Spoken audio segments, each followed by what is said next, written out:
Well, an unlikely sight here at Dodger Stadium in Los Angeles. The tarp being employed to prepare for the oncoming rains of about an hour and a half, and now it has been removed. They're applying the absorbent material in the wet spots, and it looks as if we're going to have opening week baseball.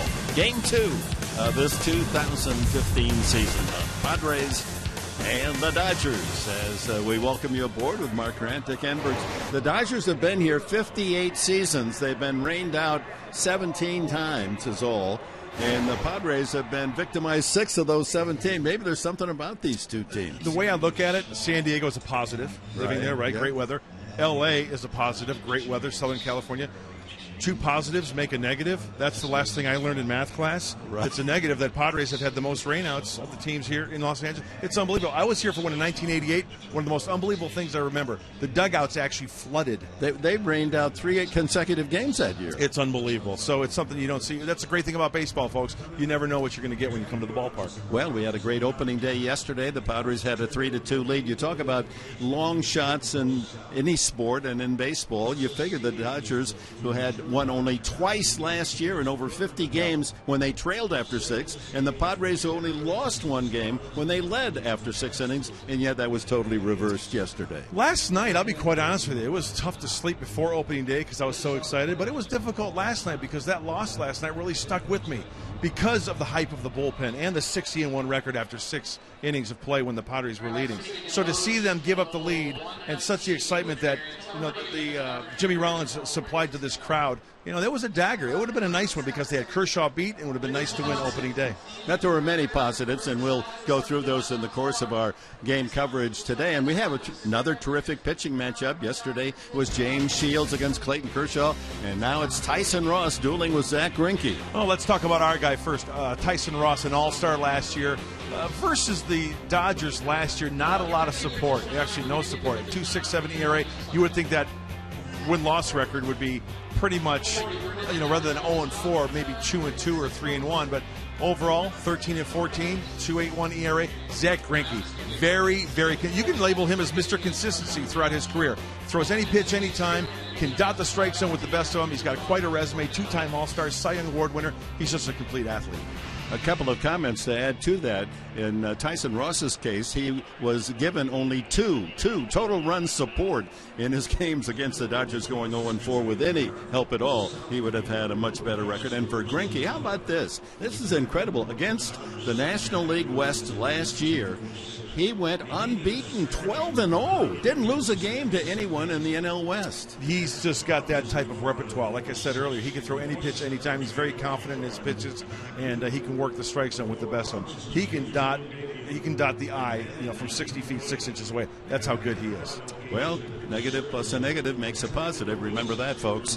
As we looked at the Dodgers and the Padres coming out of the dugout one by one, will get themselves ready for Game 2 of this 3-game series. And Yasmani Grandal wearing a number 9 in red on his Dodger uniform. Of course, Grandal came over to Los Angeles in the trade that brought Matt Kemp to San Diego. And we have the word that the first pitch scheduled for 7:30. So don't wander away. The Padres, the Dodgers, coming up.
again. A bit of a rain delay about 5 o'clock this evening. Precipitation hit Dodger Stadium, but short-lived. An hour and a half later, the tarp removed, and just about 15-20 minute delay, and we're ready for Game 2 of this 2015 season. It's opening week. The Dodgers and the Padres, the second game of this 3-game series before San Diego returns home for their opener on Thursday against the Giants. Welcome aboard Dodger Stadium, the Padres and the Dodgers. The Dodgers winning the opener yesterday 6-3, coming from a 3-2 deficit to win a rare game. The last year they won only twice when trailing after 6 innings, but able to manage the win yesterday with Mark Grant, Dick Enberg. I hope you got the umbrellas and the other rain material away. Hopefully we'll get the rain in San Diego. With this terrible drought, we can use the rain. We don't need it to delay baseball. Hope it's all going south. Well, coming south from L.A. earlier was Matt Kemp. Yeah, Matt Kemp is one great addition for the San Diego Padre team. And when you look at what he brings to the Padres, just think of what he brought to the Dodgers all those years. Great piece of hitting. He stayed inside the baseball yesterday against the Dodgers, and then driving in 3 runs, 2 for 4, a single and a double. But that was a great at-bat against Clayton Kershaw, and he brings just so much. And talking to the rest of the guys in the clubhouse as well, Dick, he brings a presence to that clubhouse, which this Padre team definitely needs. We talk about identity a team needs. Looks like this year Matt Kemp could be part of the identity of the San Diego Padres big time. He was very touched by the reaction of the Dodger Stadium crowd yesterday. You saw him tip his hat as they welcomed him back. He said, "I gave my heart and soul to this franchise." He was emotionally touched indeed, and then he delivers 3 RBIs against his former teammates. Now let's talk about the pitchers tonight. Just as yesterday was outstanding, look at this duel, Tyson Ross and Zach Greinke. Well, if Tyson Ross continues to throw the baseball like he did this spring training, his last time out he struck out 12 in 6 innings. He's got that slider working out of the zone. It just disappears. Well, against the Dodgers, 8 games, 6 starts, 0-5 record, but a decent 2.7 ERA. We're in store for another pitcher's duel because Zach Greinke's got some good numbers as well, Dave. Well, Zach Greinke, the Padres have never beaten him. 4-0, a 1.84 ERA. In fact, they barely can get a base hit off him, a 161 batting average against. Very methodical with his delivery. He repeats each and every pitch. Everything's out of the same slot. Every pitch, all 4 above average. He's tough to hit. But Tyson Ross, also tough to hit as well. You know, the Dodgers last year had only a 3-game losing streak. That was their worst because of their pitching. They got Zach Greinke and Clayton Kershaw, and now the Padres have the closer, the best in baseball. We'll meet him when we return to Los Angeles.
expecting. But all the things I was able to do in Atlanta, all the fans, all the players, coaches I got to spend time with over the last 6 years.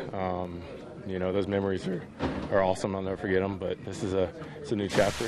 I'm out here on the West Coast now, and I'm really excited to get started. And that is Padres closer Keg Krimble. Hopefully we will see him out there tonight for his Padres debut. Coming up, a fantastic pitching duel between Tyson Ross and Zach Greinke. Rain's gone away, and we've got first pitch coming up from Dodger Stadium when we come back.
Against the Padres, a quick look at the Padres lineup brought to you by Toyota.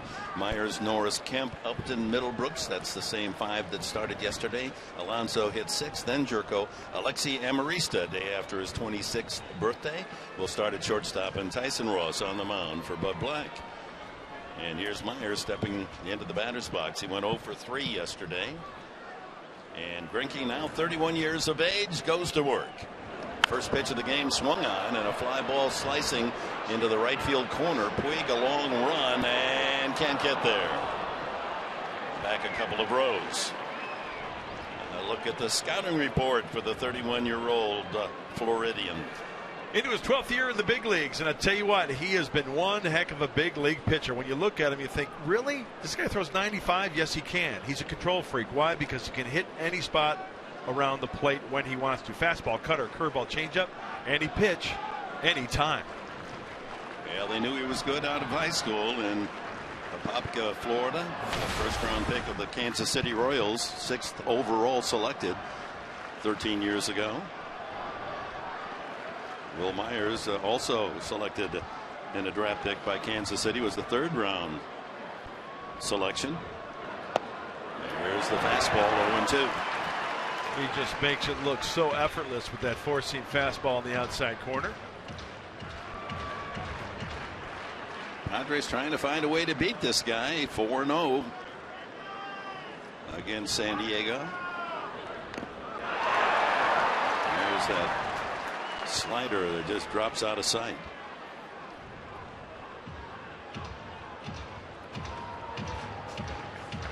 Will needs a little stick up on that bat. Some moisture out there in the air after that rain. One of the few in the majors that does not use the batting gloves. Very powerful hands. Derek Norris, the catcher, hitting second, on deck.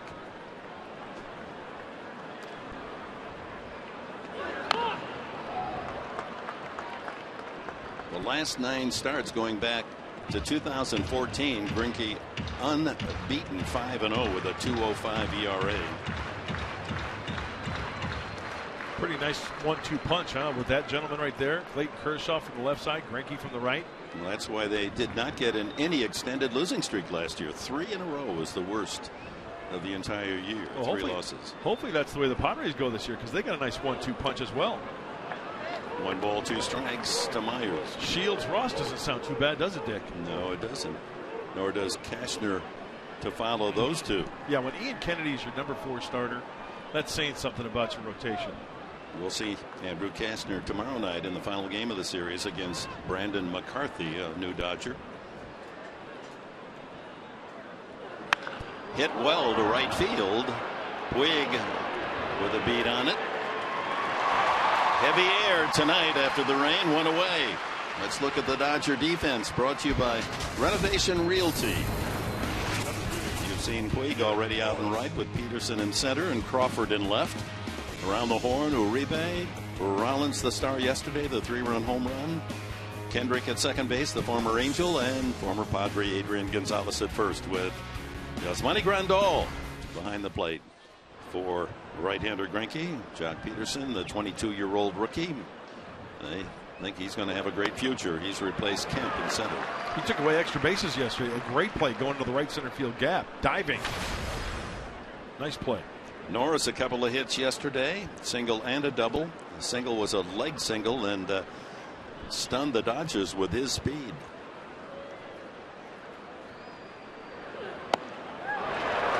Oh, 2. Well, just when you think you've got Zach Greinke figured out, he can dot that outside corner, then he'll try to bust one inside, so you really can't lean or cheat one way. Look at this precision, right on the outside corner.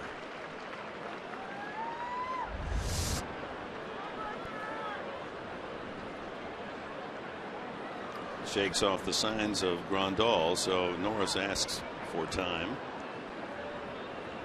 26 years of age. Derek Norris replacing the man behind him, Grandal. Off the mask. Count remains 2 strikes. Yasmani excited to be in a Dodger uniform, going to get a chance to catch. He's healthy now. Remember the knee injury, but the Dodger blue he dons now. A new chapter in his career. Just 26 years of age himself.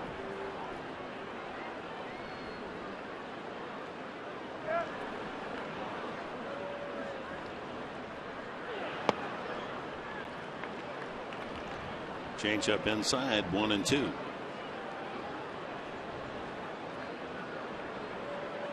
How good is Greinke? He's good enough to throw that pitch just close enough to the zone to maybe entice the hitter. You know, there's a difference, Dick, between a guy bouncing 154 feet and just missing down and in like he did right there. There's the bouncer. 2-2. Norris not biting. Andrew Cashner. He'll be ready to take the ball tomorrow night against Brandon McCarthy. McCarthy pitched at Arizona first half of last year and then with the Yankees, signed as a free agent. Brandon Morrow there as well. Morrow, we'll see him on Friday against the Giants. His first start as a Padre. James Shields on the far left. Another foul.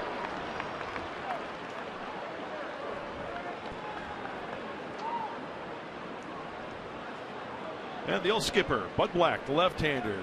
Frustrating loss last night after all the hype about the bullpen. You see in his 9th season and his record for Buddy. He's never had a cast of characters this solid, this talented in his previous 8 years. First strikeout for Greinke. 2 away. Well, the action on the hand looked like a changeup. It had some dippy-do to it, and there it is, the certain change off the ring finger and the middle finger. It looks like a fastball. It's a changeup, and Derek Norris swings right over the top of it. Well, Matt Kemp heard the cheers yesterday, but from now on, he'll hear that noise. A few fans acknowledging his return as a Padre. It's not the man's fault that he was traded away. Yeah. But that's just natural fans. They do the same to Adrian Gonzalez when he comes back to San Diego.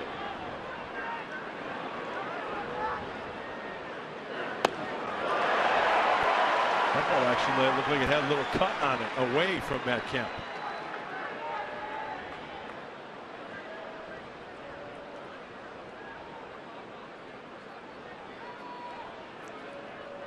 Not a big man, Greinke. He's only 6 feet tall, 190 pounds. He can get it up there.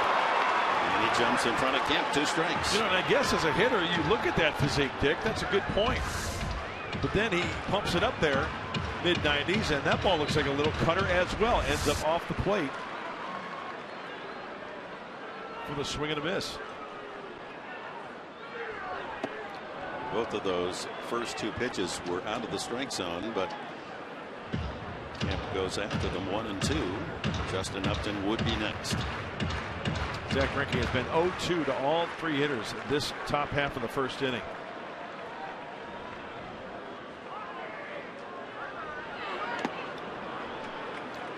And now 2 and 2. Only 43 walks last year for this gentleman, Zach Greinke. 43 in 202 innings pitched. And he punched out 207. That was the 5th best in the National League. Tyson Ross was in the top 10 as well, number 9 in strikeouts with 195. Out of play. So early on, consistently for Zach Greinke, trying to establish that fastball away on the outside corner. Myers, Norris, and now Kemp. You think Greinke has produced as a Dodger? How about in his 2 years here? He's 32 and 12. Keeping the ball actually out of the strike zone, away from Kemp. It's 2 and 2. There's a base hit up the middle. Well, Kemp has his 3rd hit as he comes back to Dodger Stadium. The friendly confines for him. Justin Upton. That'll bring up Justin Upton. Well, that's a good at-bat for Matt Kemp. Looked like a slider that had some more depth to it, some more tilt to it. Speeds up the bat on him a little bit, catches it out in front, and hits that ball sharply up the middle. That's a good at-bat, being behind 0-2 against Greinke.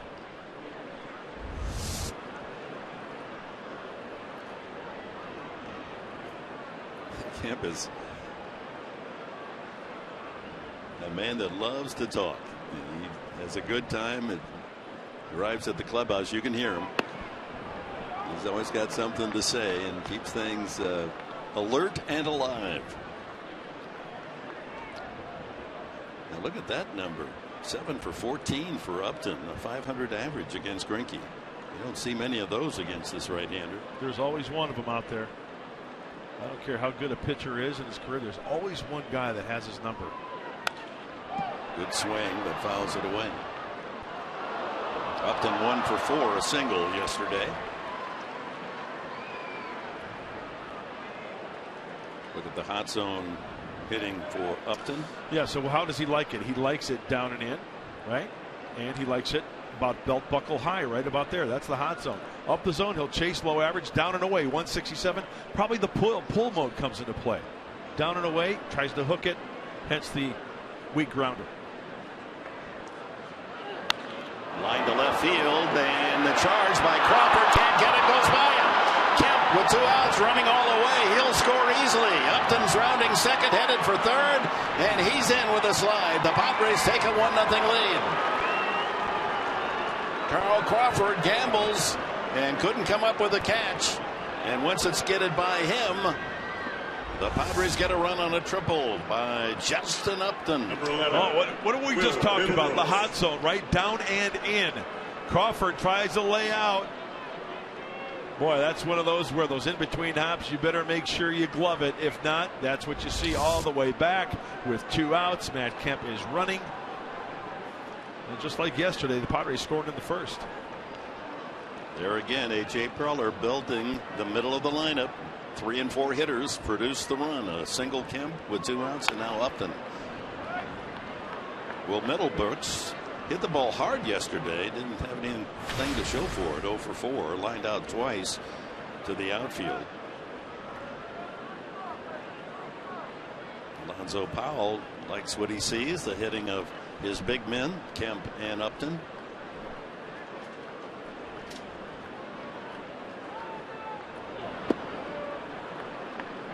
chance for Middlebrooks to add with 2 away and a man at third. Mark Kotsay on the right, going over some notes with Alonzo Powell as well. He went around. A ball, 2 strikes.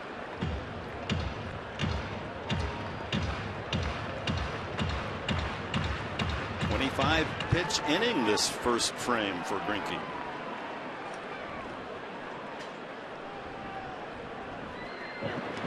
Chase is in the dirt, and the put out at first base.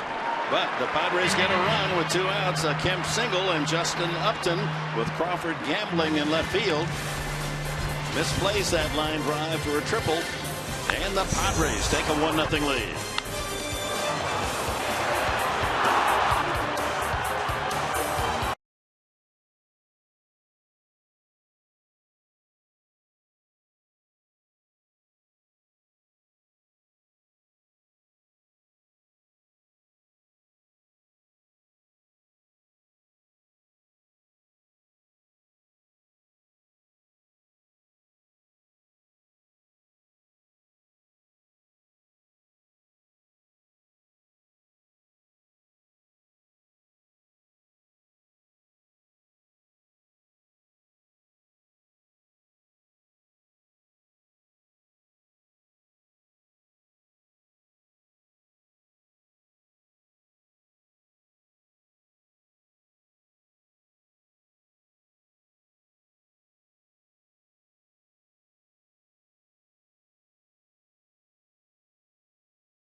The Padre All-Star last year, Tyson Ross, he finished the year 11th in the league in ERA, 11th in batting average against, 9th in strikeouts, and yet was 13 and 14, no run support. There's the Dodger batting order. Rollins, Puig, Gonzalez, Kendrick, Grandal hitting 5th, Crawford 6th, then Uribe, Peterson, and Greinke.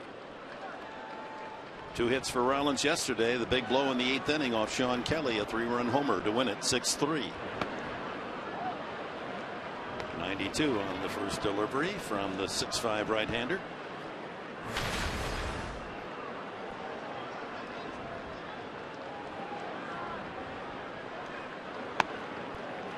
A little more heat on that one, 94.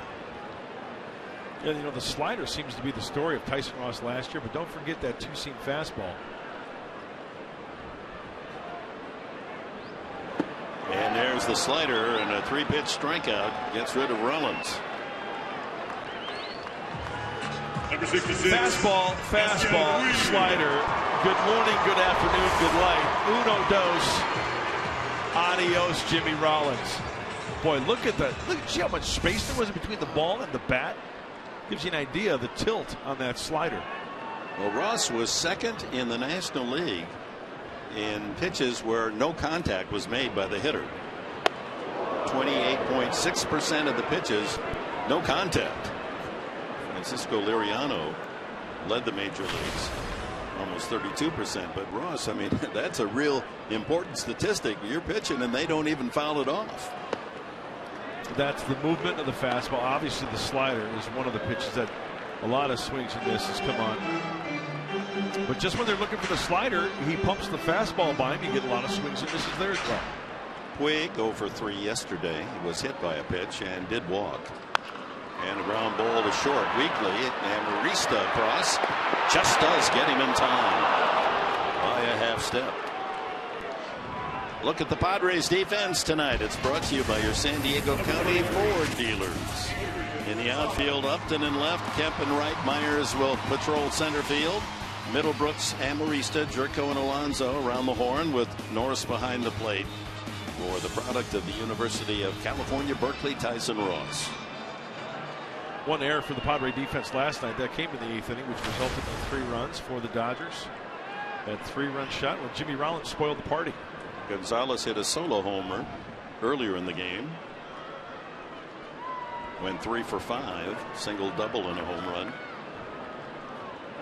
Shift on, shows bunt, takes a strike. There it is, Dick. We're going to see it. And then the lonely guy over here, Will Middlebrooks. Look at how much ground he has to cover. And yet, look how drastic the outfield is swung to the left field side. Yep. Spray chart say in the air, he hits the ball the other way. We saw that with regularity as a San Diego Padre and while he's been with the Dodgers as well. Outfield this way. Infield this way. It's a lot of arrows, Dick. Got quite a quiver there. Well, you know what? I'm sure the hitters are quivering up there in the box when they see a guy like Tyson Ross with that stuff. Good call. 1-2 now to Gonzalez. Continues to punish the Padres since leaving San Diego. He has hit 9 home runs, hitting well over 300. Strike 3 called. A fastball at 96. Impressive first inning for Tyson Ross. Punches out Rollins, strikes out Gonzalez. 1-2-3 go the Dodgers.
The 25-man roster to open the season. Still thrilled by that opportunity. Tyson Ross just behind him. Greinke goes to work against Alonso, Jerko, and Amarista here in the Padres second. Yonder 0 for 3 yesterday with a walk. Numbers from a year ago. 7 home runs. The man behind him led the Padres in home runs. Broken bat roller to second, an easy play for Kendrick for the first down. Closed captioning. Tonight's game is brought to you by Wiener Schnitzel. Jet Jerko steps up. Jerko 1 for 2 yesterday, a double. Also walked and was hit by a pitch.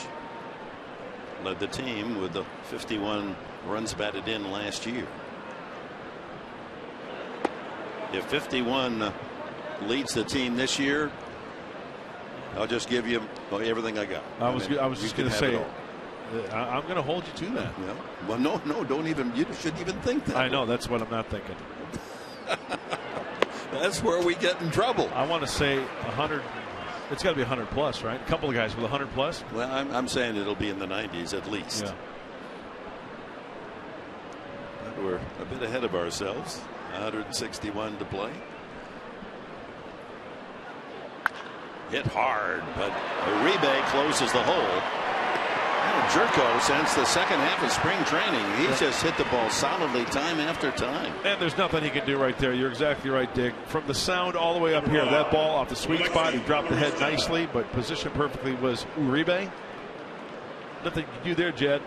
Just get him next time. Put the same swing on it. Alexi Amarista used as a pinch hitter yesterday and struck out on his 26th birthday.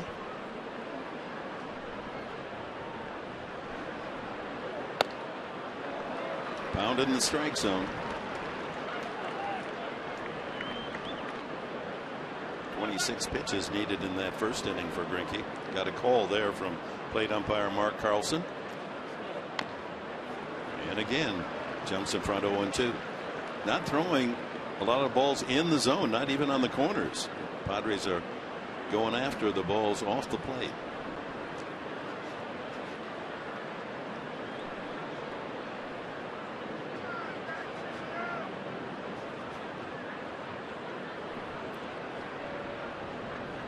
Up and in right here. Or up and away by design. He's had some success against Greinke. He's 5 for 16. And Marista.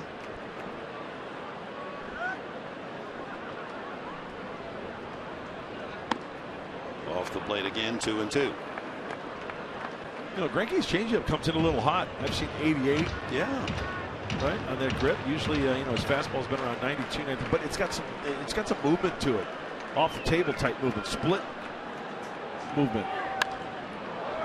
Flared foul. Almost acts like a split finger fastball, but it is a changeup grip. We showed you that last inning.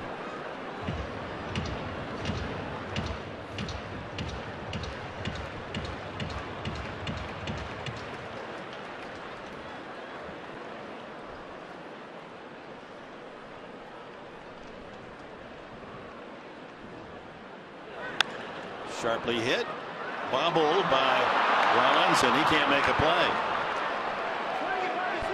He's 6. As that extends the inning, the reliable Rollins at shortstop unable to come up with it cleanly. Number 38. First error of the Dodger season. Like the ball off the bat of Jed Jerko, this one is hit sharply. It's a 3-hopper, and it comes up, hits him on the heel. Jimmy Rollins, by that time, it's like, okay, Amarista's running. I'm just going to eat it. Very makeable play. He was set in front of it. Just couldn't catch it in the pocket. It's a big error because it rolls Absolutely. the lineup. Yep. Gets the pitcher out of the equation. Tyson Ross is a better hitter than his numbers would indicate. Lifetime of 174 average. Remember, he took one off the opposite field wall. Remember when his shoulder was hurt Yes. on that swing? His opposite shoulder, left shoulder. Adjusted his swing, but you watch batting practice and Oh, he has some impressive clouts. he is some kind of strong. Is it just me, or does he look heavier or bigger this year? Yeah, 230 pounds. I think you're right. 1 ball, 1 strike. Lined right at the second baseman, Kendrick. Some hard hit balls. All of them in the inning were struck hard. 1-0 LA.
surprised by the reaction? There were a little boos at first, and then the cheers overtook it.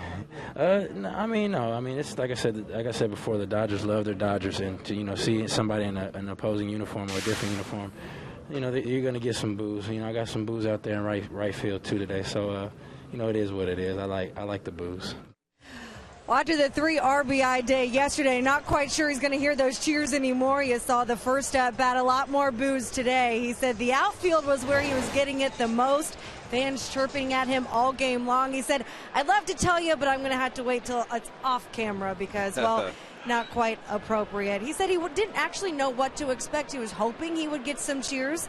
He said, I wanted to be a Dodger for the rest of my life, but that's just not how it turned out. But it was a nice surprise to hear all the cheers. All right, thank you, Chris. I can't wait for Thursday and the cheer he's going to get when he's introduced in the Padre opener. Howie Kendrick hitting cleanup, the second baseman. Just a solid baseball hitter. Last 3 years hitting .293, .297, .287. Career at .293. Fly ball to right. Kemp going back. Did a half turn as that ball slicing away from him for the first out. Some scattering boos because he caught the ball. Matt says, hey, that was going right turn on me. Yeah, off the right-handed bat, the ball is going to go towards the foul line. He has to readjust. And being the athlete that Matt Kemp is, a little two-step the other way and gloves it for the out. And here's Yasmani Grandal. Another look at Kemp squeezing the first out here in the second. 26-year-old from Havana, Cuba, switch hitting Grandal. 15 homers last year for the Padres. Softly hit off the head of the bat. Amarista takes care of business, and there's 2 away. How about the keys to the game? They're brought to you by your Honda dealers of San Diego County. And here's Mark Green. Thank you very much, Professor. Trying to bounce back from that C- yesterday. Hey, keep the ball in the yard. Dodgers yesterday had a couple of home runs. The big one, well, spoiled the party for San Diego. And hold the lead. Hopefully late in the game, the Padres have the lead, and we can see Mr. Kimbrel. And that would be exciting, wouldn't it? Yes, it would. Carl Crawford, the left fielder. He's had good success against Ross. Lifetime 7 for 13. And there's another base hit. Myers can't cut it off. Crawford has good speed. There's no risk here or reward in trying to go for 3. He settles for a double. And the Dodgers have their first base runner.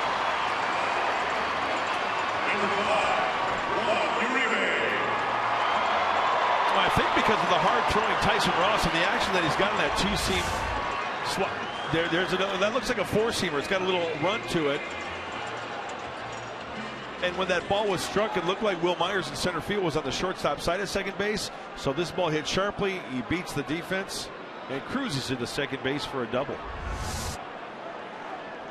Padres trying to figure out how to get Crawford out. Hitting .343 against Padre pitching in his career. Here's Uribe, 0 for 4 yesterday.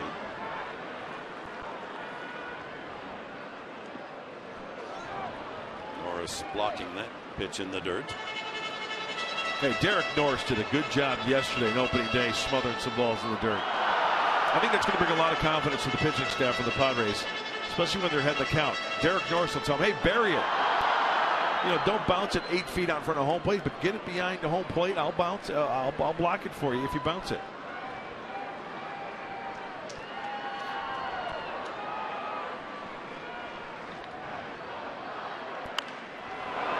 Slapped upstairs to the right. Nice catch made by a fan.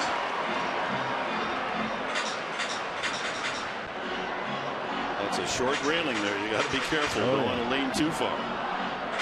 Well, the Dodgers here with 2 outs in the second. A double from Crawford. He represents the tying run. Ball and a strike to Uribe.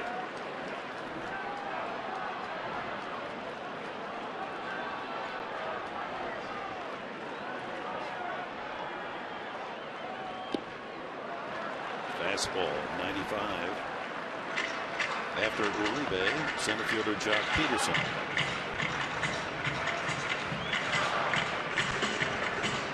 Don't hang this guy's slider.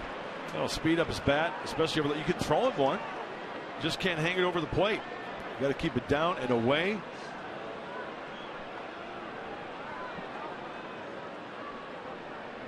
.300 season last year for Uribe at age 35. Oh, that's a good one.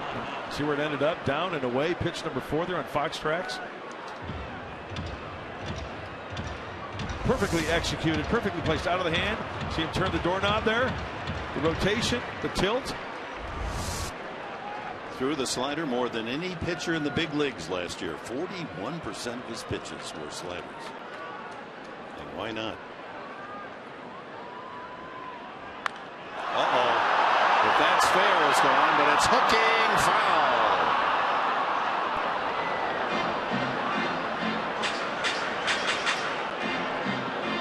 See where that was? Yeah, on contact? Yeah, pulled the trick. Yeah, early. That's what I said earlier. Don't throw him a slider for a strike. Look at on contact. Middle end. Speeds up his bat. He got under it and out front just a little bit too much. See him reaching for it. Got away with a mistake. Now the count 2-2.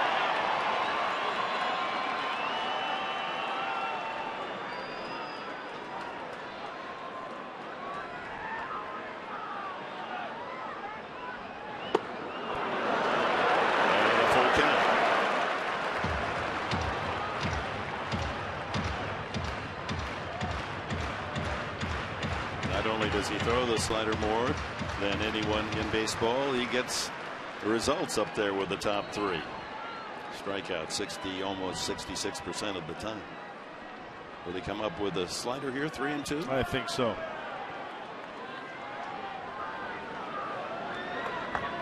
And Uribe takes it, ball 4. Hey, you got first base open. You got the rookie Jock Peterson coming up on deck. You got to force it any base. Not the worst situation for Tyson Ross.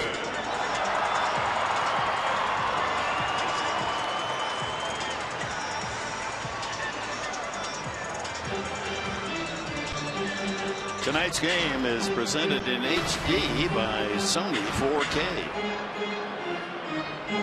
Center fielder Peterson, just 22 years young, grew up in the Bay Area, Palo Alto, near Stanford University. Brilliant numbers last year in the Pacific Coast League. 30 home runs, 30 stolen bases. That hadn't happened in 80 years in the PCL. Had a base hit yesterday.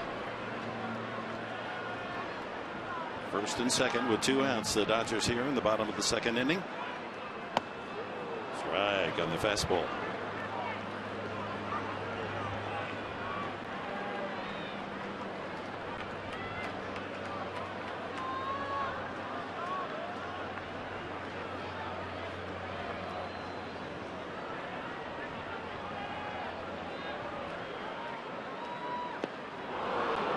Welcome to the Ross slider, Mr. Peterson.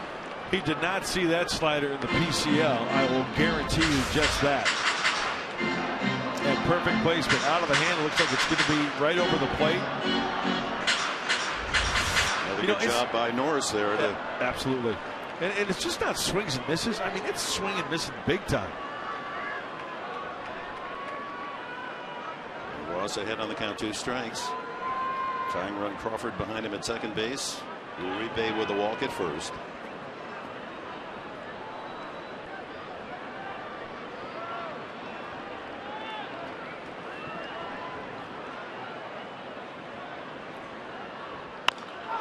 Center field. Myers wants it and makes the play in front of Upton in left field. No runs ahead, a couple left for the Dodgers. It's 1-0 San Diego.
brought to you by Land Rover, above and beyond.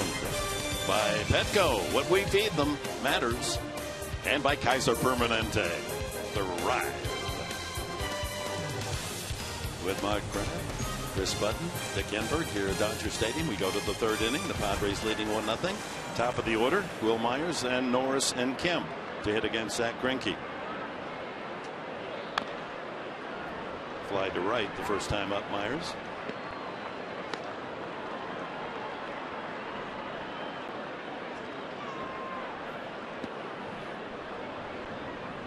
Greinke is one of the rare pitchers in baseball to win a Gold Glove, Silver Slugger Award, and the Cy Young. 2 strikes now to Myers. That's quite a trifecta.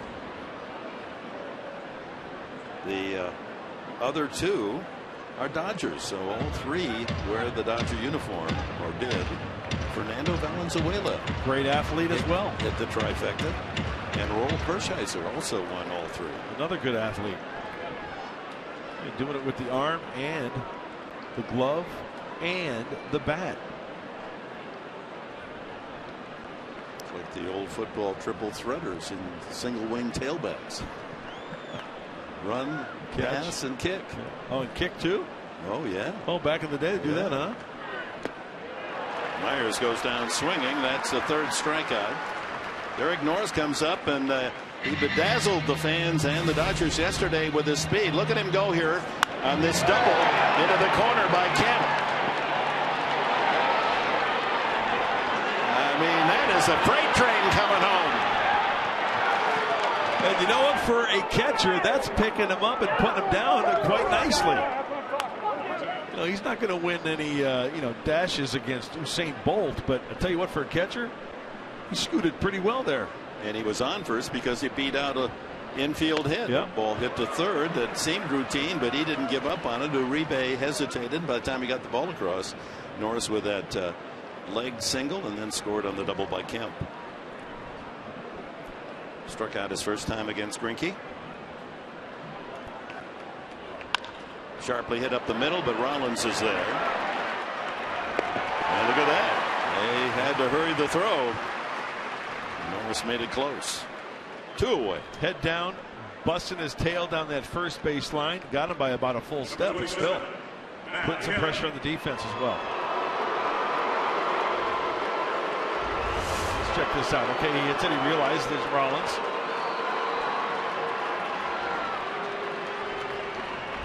All you asked for, right? Trying to think of catchers in baseball now with that added gear. Not many have it. Russell Martin, pretty good speed. Former Dodger catcher. Foot race, right now, I think I'd take Norris for 90 feet. Kemp singled and scored the Padre run in the first. Came home on Upton's triple, misplayed by Carl Crawford in left field. His line drive that skidded past Crawford, and that allowed Kemp to score all the way from first base. Well, he consistently kept the ball away from Kemp last time. First pitch way out of the zone. Breaking ball. Shift on. And yesterday Kemp beat it with a single to right field that knocked in a run.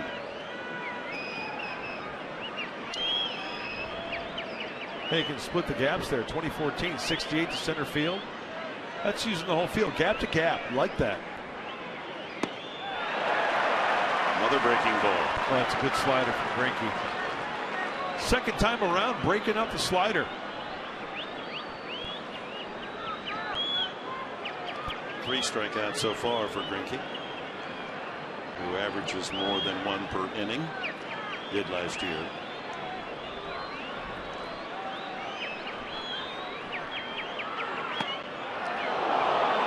Yeah, well off the plate. 2-2.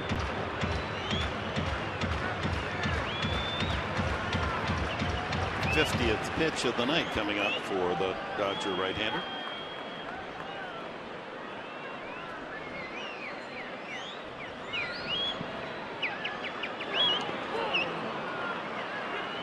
And a full count. Kemp trying to get aboard for Justin Upton, who knocked in his first Padre run. with that triple in the first inning. And Greinke knows those numbers. You mentioned it earlier before this game. What was it, Dick? 7 for 14, right? Upton versus Greinke. See if he throws him another slider right here. Out in front. Took a little more off that pitch. That was just a change. He could change off his slider. That's what it looked like. Good call.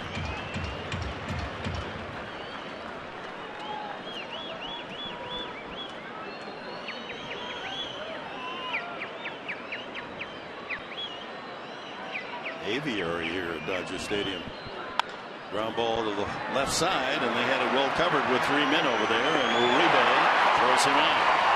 Greinke retires. The Padres in order. Middle of the third. 1-0 San Diego.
San Diego at the Padres preview party taking place at Petco Park. Jesse. Dick, thanks a lot. Yeah, here at Petco, they're calling it the Padres preview night. Hashtag Padres preview. We got the big game on the big board in left field. You look larger than life, by the way, guys. And on top of all of that, a great opportunity for some of the folks here in San Diego to try out some of the new food and some of the returning favorite food at Petco Park. We're having a great time on a delicious and dry night in San Diego. Back to you. All right, Jesse, thank you. Tyson Ross to Zach Greinke to start the third, and a 2-hopper to Middlebrooks at third. And Greinke an easy out. Well, efficient pitching so far for Tyson Ross. That's only his 25th delivery, and he's got an out in the third. He's going right after these Dodger hitters. That's the way you like to face the pitcher in the National League. 1 pitch, 1 out. Brings up leadoff man Jimmy Rollins, struck out swinging the first time. He inherited Matt Kemp's locker in the Dodger clubhouse. Sort of honor in that regard. The star players get a special place.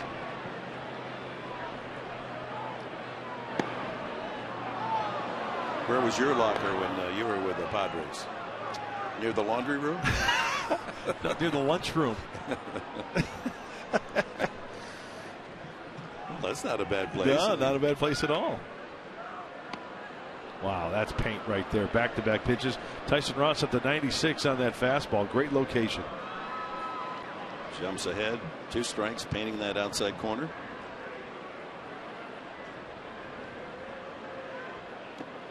And wastes the slider low and in.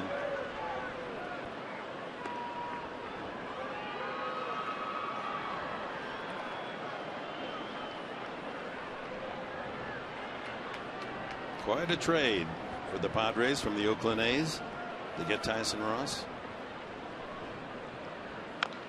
Fouled at the plate. Andrew Warner, remember, the left-handed pitcher, and Andy Perino, infielder, part of the trade to go to the A's to acquire Tyson Ross. Wow. I would say winner Padres on that one. Oh my.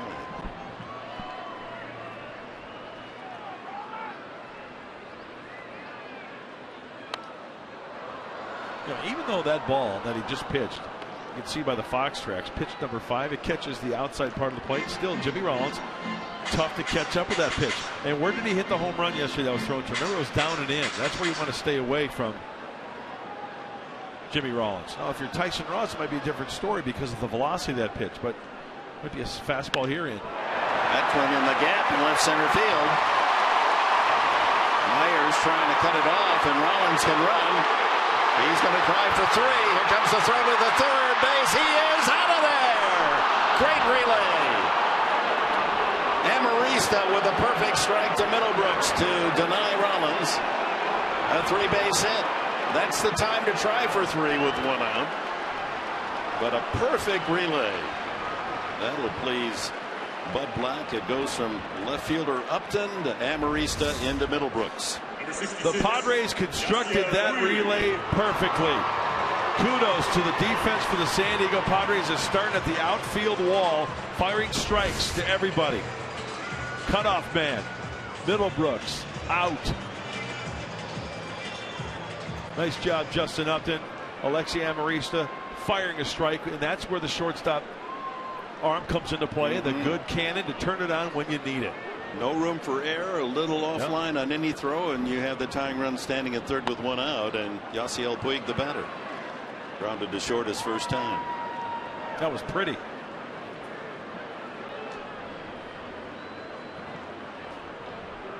A little tougher to stretch a double to a triple when the balls hit the left field because the line back to third base is shorter than, of course, in right field. Hey, how about Alexi Amarista going into the crow hop even before he had the ball that was thrown to him by Upton?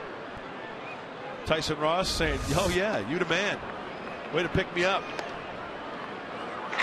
But Alexi positioned himself perfectly where the ball was coming to him, to where all he had to do is go into the crow hop, catch that ball, and one swift move, fire the strike to Will Middlebrooks. A ball, 2 strikes to Puig. 2 outs now here in the third. Padres still in front, 1-0. You're just joining us. 2-out single by Kemp in the first and a triple, Justin Upton. Swing and a miss, strike 3. Strikeout number 3 for Tyson Ross, helped by his defense. Upton, Amarista, Middlebrooks to deny Jimmy Rollins a 1-out triple. We'll see Upton leading off, top of the 4th.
and 2 hits. Time now for the T-Mobile Game Changer. Here we go. NL leaders, most home runs by outfielders since 2009. Bruce is leading the way, then Braun, Giancarlo Stanton, Justin Upton, and Matt Kemp. They're 4th and 5th. 290 home runs between them. And here's Upton to lead it off. And he hits it high to left field. Didn't quite get it all. Crawford near the line.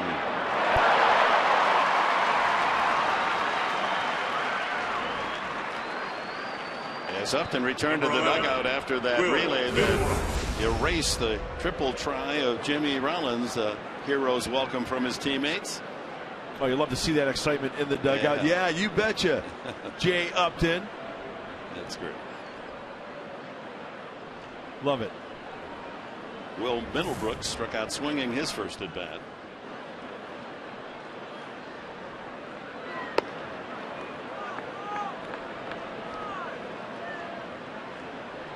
Looking for his first hit as a Padre.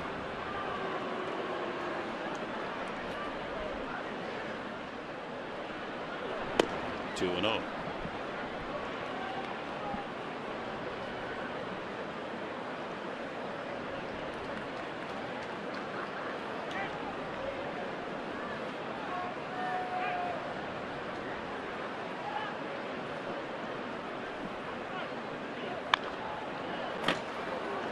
Ball fouled off to the right, almost hit our colleague Mark Sweeney. He's joining us down near the Padre dugout.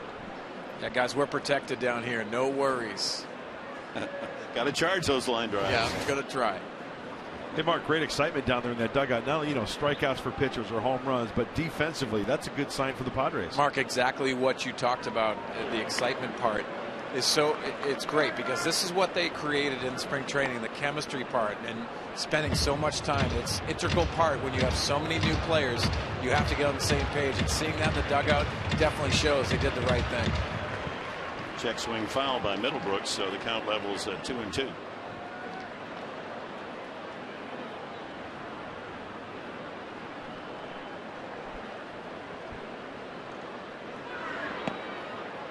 Well, that's a good layoff right there. Yeah, that's a tough pitch not to swing it. Yeah, well, the last handful of pitches, maybe 3 or 4 of them has been up in the zone from Greinke. He makes an adjustment, throwing a nice slider right there, but misses. Alonso next.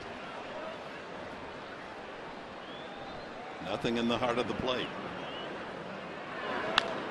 Another fly ball. Crawford giving ground to the warning path. 2 away. Upton and Middlebrooks send Crawford deep, but for outs. Both of those swings just a little bit out in front. Once again, it's a slider, and look on contact. That's not where he wants it. That's a mistake. And Mark Sweeney can see Middlebrooks kind of reaching out just a little bit, taking a little sting out of that bat. Well, I think that's what Zach Greinke does. He pitches off the barrel of the bat. That's what creates that by changing speeds and different angles and types of pitches. Yeah, he'll add and subtract on all of his pitches. Fastball especially. Well, Alonso takes strike. Stares down at the spot as if he thought it was a bit inside.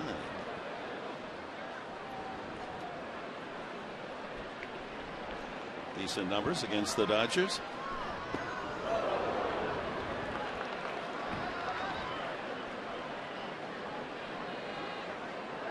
Cool night, as you can see, after the rain freshened conditions here.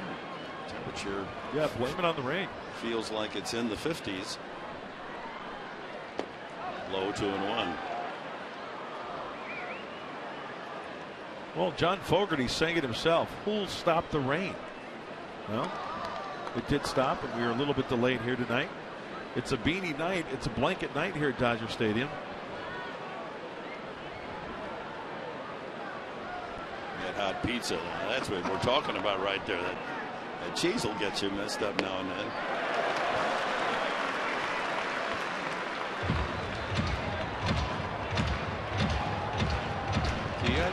A place to make some money. You invent a cheese that on pizza that when you bite into it, it comes out clean and it doesn't string on you. Right. I mean, that's tough to do that stringy cheese. Makes it fun, though. Oh, yeah, true. He chases. Changeup. 4th strikeout for Greinke. He's now retired. 7 in a row.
Two pitches from Tyson Ross. He's got 4 strikeouts. Here's the slider. Get up on top. Turn that doorknob. See the dot? Looks like a fastball out of the zone for the punch out. And then how about the sinker grip, the 2-seam grip? This is an amazing pitch. Out of the hand, it straightens up Adrian Gonzalez. He thinks it's going to be inside, but the movement freezes him on the inside part of the plate. Another strikeout for Tyson Ross, the big fella, with some 4 strikeouts tonight. Gonzalez will lead off here in the 4th inning. Then Kendrick and Grandal. I gave him 1 too many. I wish he had 4. He has 3 strikeouts tonight. Maybe he will right here. Adrian has not had much success against Ross. He's got a base hit here. Goes the opposite way. Not much speed, so he won't try for 2. But the leadoff man on as Gonzalez beats the shift by hitting it to left field. Well, Mark Sweeney, we talked about those 2 pitches from Tyson Ross and Adrian Gonzalez. He's a tough out any way you look at it. But how would you go across facing a guy like Tyson Ross with that arsenal? You have to take something away, and I would try to, if you're a left-handed hitter, try to take the inner part of the plate away. But you're seeing a lot of tendencies, and I think what Tyson Ross has evolved with that 2-seamer is trying to be efficient, get a little more outs because you don't want to throw extra pitches, and he's doing a tremendous job of that tonight. Here's Kendrick, chased Kemp to the warning path in right field his first time up. Meanwhile, Gonzalez off to a good start here in the new season, 4 for 7.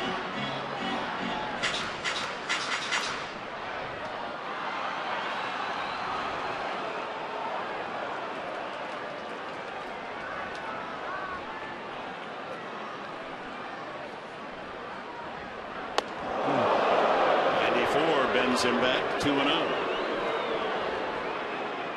Tell you what, that's got to make the heart stop just a little bit. You're looking out over the plate, and all of a sudden one gets away a little bit, even though it wasn't that close. Still, it's got to scare you a little bit. Kendrick with good numbers here at Dodger Stadium.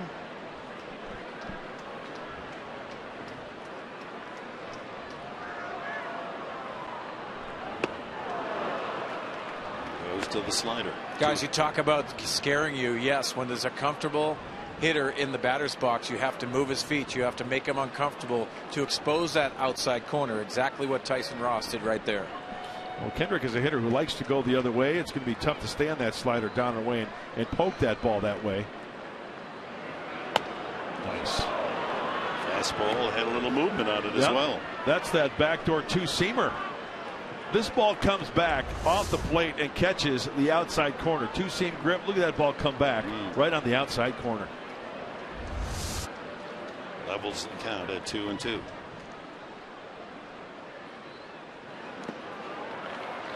Another good stop by Norris. Hey, Mark, you know what? I'm really impressed. I know it's only we saw him in spring training, but behind home plate the first 2 games, Derek Norris has done some nice jobs smothering those pitches. He looks very comfortable. He also, you take a look at the pitchers; they're not shaking him off too much. That tells me they're on time and they are executing the game plan. Two-seamer right here with the one wiggle. Right side, Jerko, nice play, one there, and on the exchange, there is an out at second. Amarista was in the act of throwing when he dropped the ball, so no error. Safe at first on the fielder's choice is Kendrick. It had been a tough double play at best. Good shot, stop there by Jerko. Yeah, everything about it. The throw to second base was even a strike. In the glove, and then on the exchange out of the hand. Clearly had command of that ball, control of that ball in the webbing of his glove.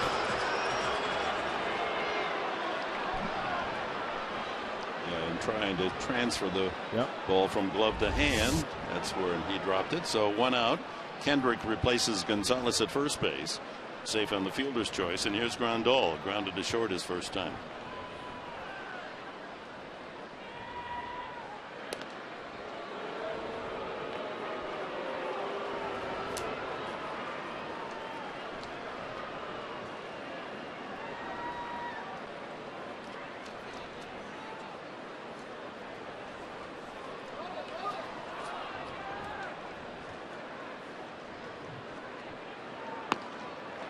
That two-seamer.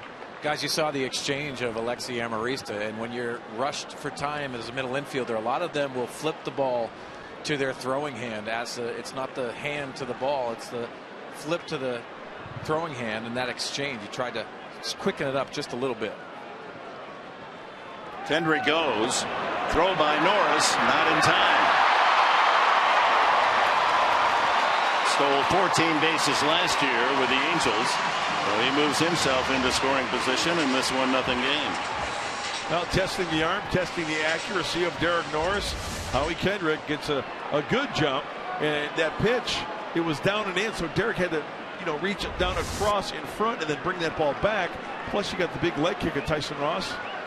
A lot of stuff factoring in there, the stolen base for Howie Kendrick. Grandal sitting on a 2-0 pitch. 3-0. Carl Crawford to follow.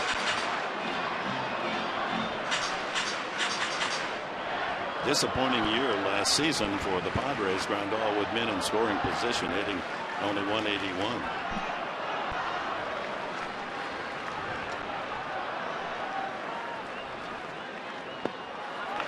Ball 4. Second walk from Tyson Ross.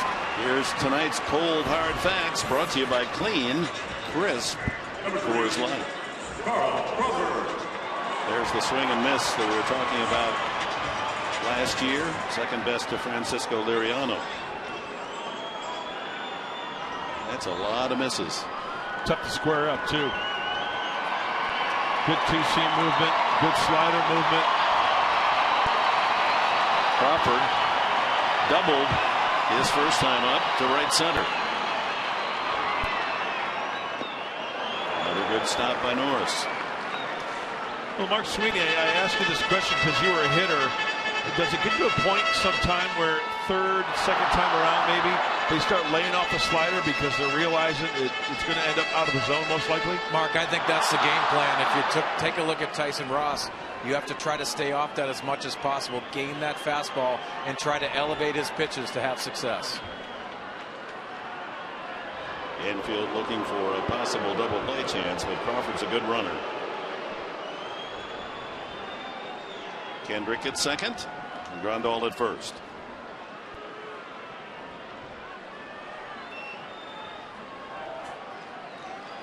Crawford now 8 for 14 against Ross.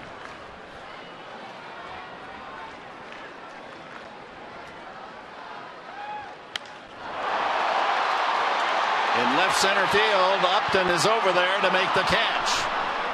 And the throw back in as Grandal was all the way to second base. And he scampers back as Upton takes care of that tailing drive off the bat of Crawford. Yasmani Grandal was nearly up the backside of Howie Kendrick. He actually crossed second base and then had to retouch as this ball is hit in the air to the left center field gap. Look at Kendrick is kind of holding up a little bit. Yasmani actually passed the bag. When ball was caught, he had to retouch second base and scamper back to first. That's the second out. And here's Juan Uribe. Walked the first time. Lots of noise, encouraged by the TV monitors, the big TV screens.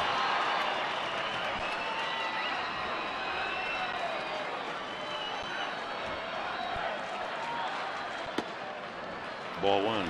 By the way, speaking of the crowd, yesterday's attendance of 53,518 was the largest regular season crowd in the major leagues since August of 2012, 2.5 years. They've sold a lot of season tickets off the fifth final. Even on nights where it'll appear that there's not that many folks here, with the season ticket sales all counting in the attendance. For example, tonight, just a guess that the attendance will be over 40,000 or near 40,000.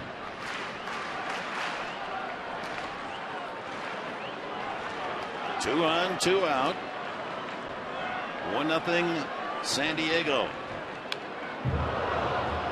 1-2.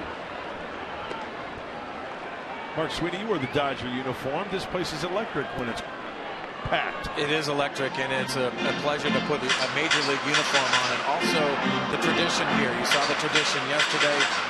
It's a pleasure to put on a major league uniform, as you know, Mark, but special to be in those Dodger whites. Yeah, the tradition not only of the Los Angeles Dodgers, but going back to their days in Brooklyn. A lot of star power through the years in this franchise. Peterson would be next.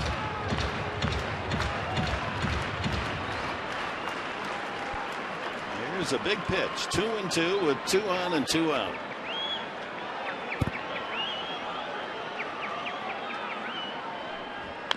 Ground ball swept to third. Takes Middlebrooks right to the bag for the out.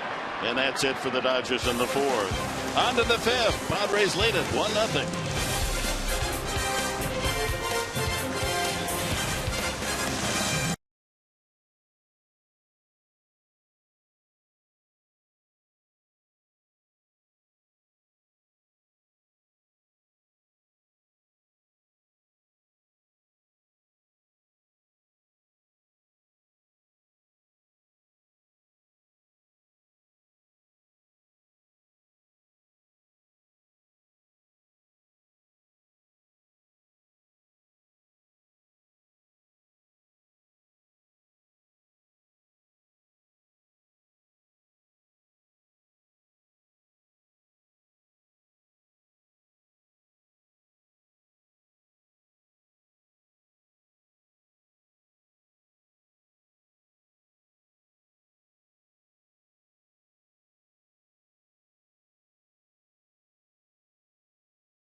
Baseball brought to you by Saquon Casino.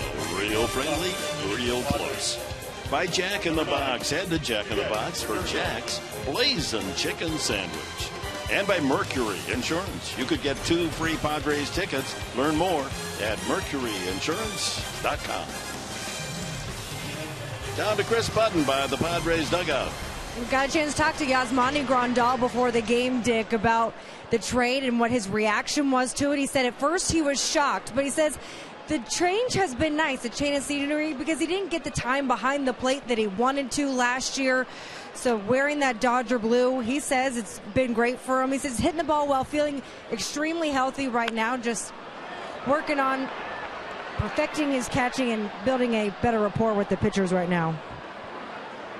Have all the position players, perhaps catching most difficult, the challenge, because now you're not just inheriting one man, you have to work with an entire pitching staff. Jerko, the hitter, leading off the fifth. I mean, the workload is overwhelming. I mean, you have to know your staff. You have to know the hitters. You have to be on the same page. All the meetings with the pitching coach each and every day. And still keeping your hitting tools in tune. Jerko hit it hard the first time, but Uribe gloved it in the hole on the left side.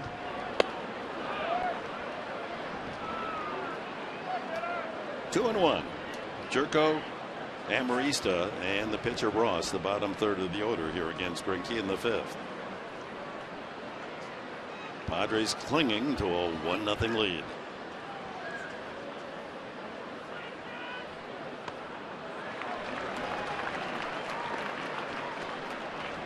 Well, Mark Sweeney, last time up, as Dick just mentioned, he hit the ball hard, Jed Jerko did, but it was an out.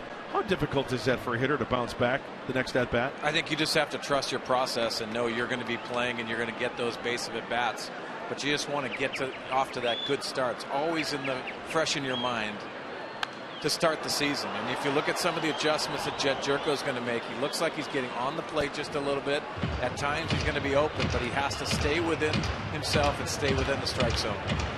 And when he's going well at the plate, Mark, he's using the whole field, wearing out that right center field gap, right? Right center gap is very important for him. That is still his pull swing because it's the setup. It's your body position that helps you pull the ball correctly.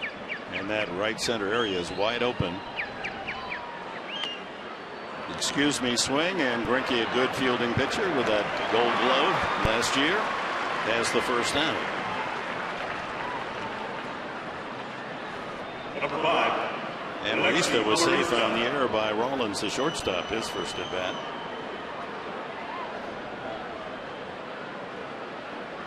Well, game 3 tomorrow night. We'll be with you with Padres Live, the pregame show at 6:30.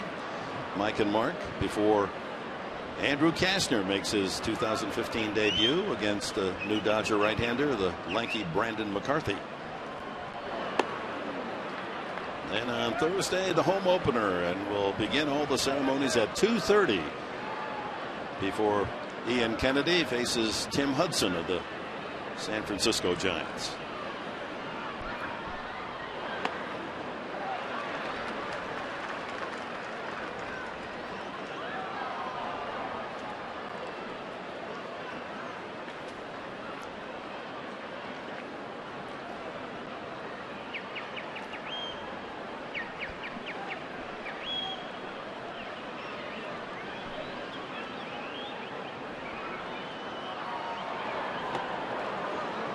Really took the speed off that, only 72 miles an hour.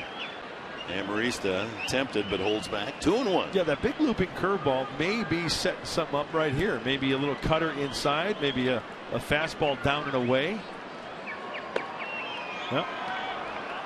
3-1. Mark, I've noticed that Zach Greinke, there's been some fastballs that's been up in the zone, but just off the plate. That could spell danger if it gets one over the heart of the plate. Yes, especially when you make mistakes. You have to capitalize on mistakes when you face pitchers with the talent that Zach Greinke has.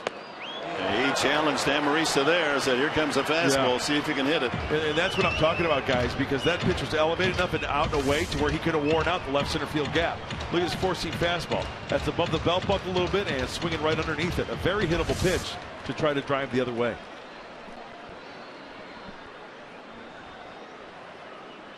Fastball in. Change up. Fastball away.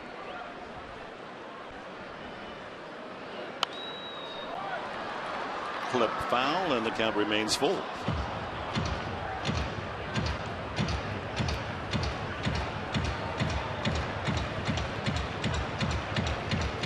I love sneaking into the signs, don't you? To see what I the do, pitchers put yes. down. Yeah. Kind of fun to see what kind of game's going on here as Yasmani puts down fastball away, gets shaken off to a changeup. Right center field, up the alley, and that ball is caught by Peterson. Ball hanging up. Not a lot of carry on this cool night in Los Angeles. We have a reminder coming up on Sunday. The Padres honor the men and women who serve in the U.S. Armed Forces. Military Opening Day presented by Northrop Grumman. The Padres and the Giants complete their 4-game series, a 110 game. We hope you'll bring your family and experience Kids Fest. Get your tickets for that Sunday military opener at Padres.com. I heard you were going to parachute in out of that plane and make a big introduction. You know, I would, but they wouldn't let me carry the flag. You know how when you come in parachute, you carry the flag? I'm not going to do that unless they give me the full ceremony. Oh, my goodness. So 2 away to Ross. Right field. Puig. Ross has hit the ball fairly hard both times. This is Dick jumping out of the plane this offseason. What does the guy do in the offseason? That's Dick with a GoPro. Man, that's really a thrill right there. I'm telling you. Don't let me go. Hold on. Oh.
June 1997, Dodgers Padres deadlock 4-4 in the 7th. That's Tony Gwynn. Hits one to left field, gets by the diving Dodgers outfielder Brett Butler. Inside the park, grand slam.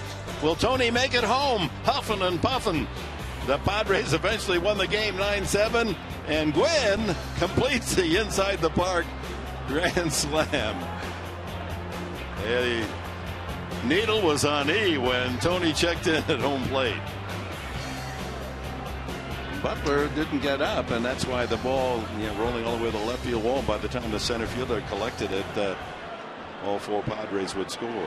Yeah, straight lawn dart out there in left field from Brett Butler, trying to cut that one off. Bottom of the 5th, 1-0 Padres. Jock Peterson flied to left center field his first time. Well, this date in history is significant. April 7th. Go all the way back to the Padres' first year, 1969. But it involves a Dodger. A Dodger was credited with the first official save in Major League Baseball on this date in 1969. I'll let you muse about that and see if you come up with the answer. He goes around. That's a tough one. It is tough. He was better known as a starter. In fact, he threw a no-hitter for the Dodgers. But he 1969. 69, the first official save. 3-1. Peterson, Greinke, a good hitting pitcher, and leadoff man Rollins here against Ross in the 5th inning. 60th pitch coming up from Tyson.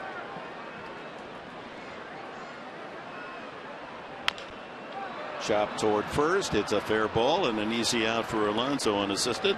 One away. Dick, I'm flummoxed. Okay, I'm thinking of Dodger. Nickname Bullet. Bullet.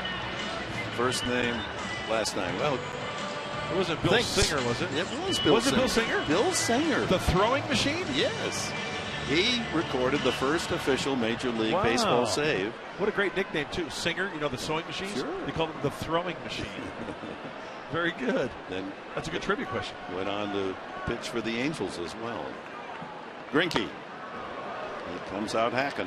I remember the gentleman, and I had the pleasure to know him, who came up with the save rule. Jerome Holtzman was a sports writer in Chicago, and he presented to Major League Baseball. He said, hey, relievers need some love.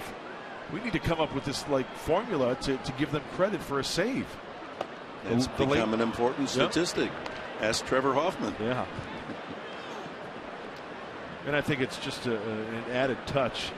The National League saves leader is now awarded with the Hoffman Award. Isn't that great? Isn't that nice? Mm-hmm. And the man who won it last year is now in a Padre uniform, Craig Kimbrell. And I believe in the American League it's the Rivera Award, correct, for Mariano? Mm-hmm. A ball, 2 strikes to the pitcher Greinke. 1 out, bases empty, 5th inning, 1-0 San Diego. That run scored in the first, growing taller and taller. Got him. 4 strikeouts. Time now for the Cholula flamethrower. And we take a look at Tyson Ross out on that hill. What is he getting it up to? 97. And Mark Sweeney, what is that? First time this year. That is hot sauce. Good night for some hot sauce. Put a little bit of that in your socks there and keep your feet warm. Yeah, it was Fred Dryer, the former Los Angeles Ram and then a successful actor. That's the first one I heard. It would put cayenne pepper when it got to wintry days in football. Cayenne pepper between his socks and the shoe. Really? And he said that kept my feet warm. Didn't Fred Dryer go to San Diego State as well? Yes, he did. He lived in a van. Down by the river? Could have been. I was a big fan of Fred Dryer, his acting skills. Rollins doubled to left center field his last time, and that was that terrific relay from Upton to Amarista to Middlebrooks to nail him at third, trying for 3. Boy, it's so key here for Tyson Ross. 1-2-3 inning. You got 8-9-1. Getting out here. Sharply hit, but right at Jerko. A 1-2-3 inning. The 5th for Tyson Ross. We go to the 6th. Padres in front, 1-0.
And Ross striking out 4 using a mixture of that wicked slider and a fireball heater up to 97 miles an hour. He has struck out 4.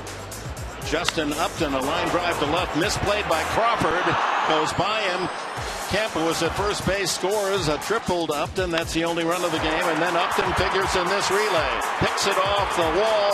Amarista on the relay, and Rollins out at third. Our game summary and the high fives around for Upton, both offensively and defensively tonight. A 1-0 game as we go to the 6th inning. Meanwhile, Greinke, if you take away the error by Rollins back in the 2nd inning, he has retired 14 in a row. Retiring the side in order in the 3rd, 4th, and 5th innings. Myers fly to right and struck out swinging. Then Norris and Kemp to follow here in the 6th. Pulled to third, backhand Uribe. 1 away. You know, Dick and Mark Sweeney. Mark, I want to direct this to you because on that relay, I don't want this to go unnoticed. Alexi Amarista did such a nice job of putting his body in motion even before he got that ball in his glove. He was up into a crow hop, positioning himself, timing it perfectly. Glove, good throw. Now watch as Upton hits Amarista. Before he even gets the ball, he's into a crow hop right there. He gets it, fires it. I tell you, perfectly executed. Let's not forget the fine throw, fine play by Amarista.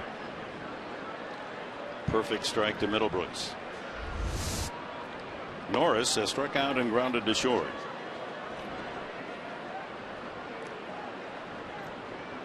Some of the little things that go kind of unnoticed, huh, Mark Sweeney? And that's very important part of your defensive play. I agree with you, Mark, and you made a great point. It also comes into that accurate throw that Justin Upton gives chest high so he can do that crow hop. Yep. You look at the little details, and this is what happens down in spring training. You're constantly working on those cutoffs and relays, and that was worked to perfection. And the point that you made with Alexi Amarista, using that strong arm, but you have to have that ability to get yourself in position to use that strong arm. Meanwhile, Greinke very stingy. Last base runner was in the 2nd inning, safe on an error. Amarista. There's that slider from Greinke, 1-2.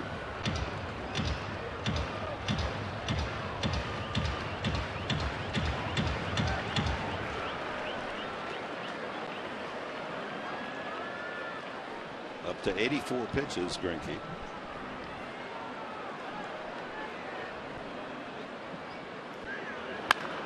High pop up back of short. Peterson coming in from center calling. 2 away. Let's go to Chris Budden. Chris. Well, you know, Dick, every kid wants a jersey for his favorite player growing up. And, well, one Dodger fan, a Matt Kemp fan, got one for Christmas. But when he got it, it was the wrong jersey because, well, Kemp had already made his way down to San Diego. So what did Matt do? Matt sent him a Padres Kemp jersey, and there he is, all smiles. That kid and his mom will actually guests of Matt when the Dodgers come down later in April. But hey, maybe some Dodger fans, some Matt Kemp fans, now going to root for the Padres, not their favorite player down in San Diego. Win them over. Yeah, that's a nice story. Thanks, Chris. That's great. Kemp singled in the 1st inning and scored on that Upton triple. Grounded to third the last time. Hey, the old and the new, right? The brown on the left, big fan. And the current hat on the right. 12 in a row retired by Greinke.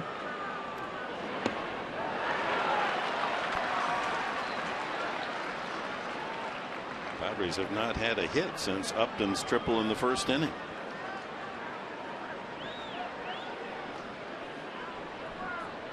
But they lead it 1-0.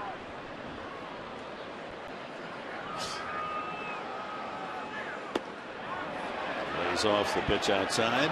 2-1. Guys down here near the dugout, you see Zach Greinke working and being very efficient, but everything has a purpose. He's a surgeon on the mound, and the most important thing down here is you're seeing that little cutter getting away from that barrel of the bat from these hitters. It's been exposing that, and how he sets that up has been something to watch down here. It is quite a pitching 1-2 punch. Kershaw to Greinke. And you take a look at the Fox tracks brought to you by Southland Technology. All 4 of those pitches on the bottom half of the zone, in, out, and 2 over the heart of the plate, but down. Look at that.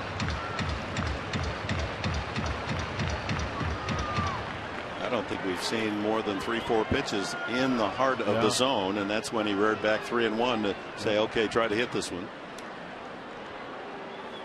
2-2 now to Kemp. Just takes one mistake over the heart of the plate. Lays off. It was well outside. A lot of umpiring help in the stands, but that wasn't that close. Yeah, that was one of those cutters that Mark Sweeney was just talking about. If swung on, going to miss the barrel of the bat off the end of the bat, and a weak ground ball. He's hoping there's going to be a ground ball to the left side. They're overloaded, the Dodgers. 3 infielders on the left side. Outside, ball 4. Good at bat for Kemp. And that's the first free pass from Greinke all night. Brings up Upton. Justin Upton. Line drive should have been a single, but Crawford played it into a triple and an RBI in the first inning, and he sent Crawford to the warning path in the left field corner the last time to capture his high fly ball.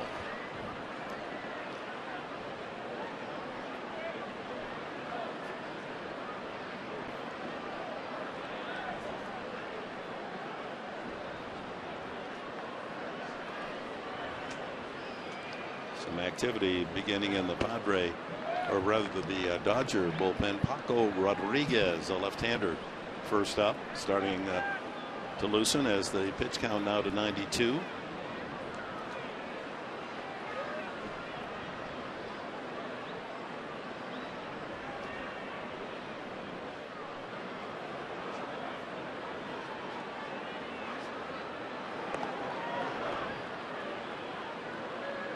You know how we sometimes show the shift, Dick, on the right, pull on the ground, go the opposite way in the outfield? Look at against Upton. Pull, pull, pull on the infield. Pull, pull, and then Puig out in right field. Straight pull defense, right? Kemp goes. Pitch is going outside. The throw by ground ball is not in time. Second base umpire Hal Gibson circling around the backside of the base to double check. Well, Kemp has his first steal as a Padre. Gets himself in position perhaps to add to this 1-0 lead. Short hop. Yeah, he was there. Boy, if you're going to transfer from the hand to the foot, you better make sure, right? You don't come off that bag, because with instant replay now, they can challenge that hand on the bag, hand on the bag. Does he lose contact? Did he lose contact with the bag there, it looked like? Well, he kind of dragged that left leg over the top of the bag and then hooked it with his foot. Ball and a strike to Upton.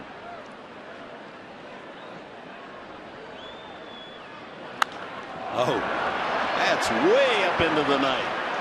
It'll finally come down, and Uribe makes the catch. Greinke continues to shackle the Padre hitters. 1-0 San Diego.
baseball, but I think just me and him had a lot in common. You know, the fact that maybe 40 years separating us in age, but we had a lot in common in terms of our love for the game. You've heard all the new talent A.J. Preller has brought here to San Diego. After the game on SD Live, well, we're going to introduce you to the man A.J. relies upon more than anyone else. It's a story every Padre fan will enjoy hearing. SD Live returns tonight after the game, right here on Fox Sports San Diego. Tune in. That's a really interesting, exciting relationship, those two men. Two different generations, but two hearts in the same line, a love for baseball. Yasiel Puig, then Adrian Gonzalez and Howie Kendrick. Tough end of the order here in the 6th inning for Tyson Ross. Left center field. Upton can't get there. Puig on his way to second with a double.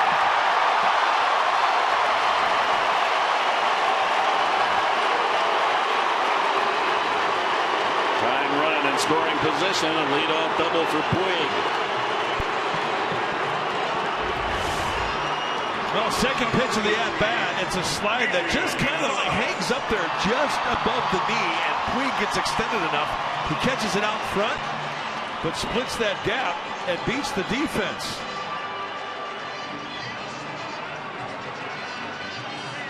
Well, Justin Upton did everything he could to get that in, but Puig's got good speed. He was thinking two right out of the gate. Yeah, it wasn't hit that hard off the end of the bat, but well directed by Puig. Oh, that 1-0 lead for the Padres in jeopardy here with a leadoff double Puig in the 6th inning, and Gonzalez, the hitter, singled his last time. There's that two-seamer. Padres do not employ the full shift. Now Amrista moves from shortstop to the second base side.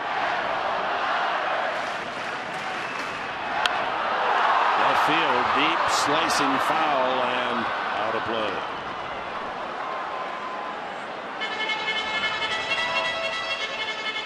Can't afford to ignore Puig at second base. It's not the time to steal third with no one out. But you know that he's thinking about that possibility. Yeah, you're right. You never know what he's going to be up to, right? Right. That's unpredictable talent. 0-2 now to Gonzalez.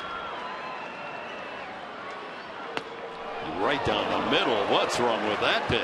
Oh, my. Whew, my goodness.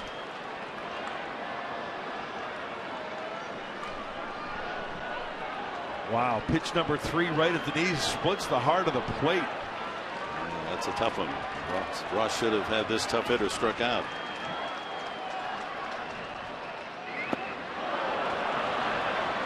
Two and two. Pedro Baez, Dodger bullpen, a right-hander. Just did check. Brian Gorman, the umpire at third, making the call.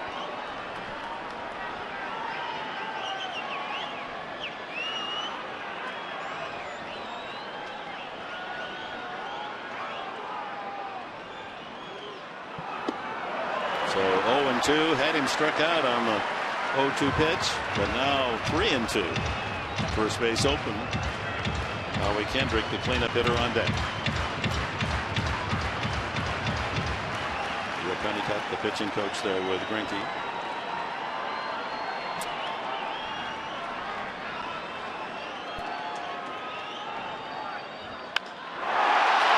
Right center field and deep.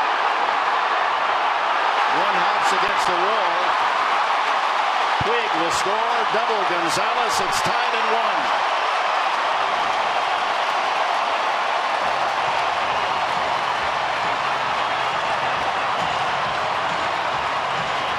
1. Gonzalez given a second life.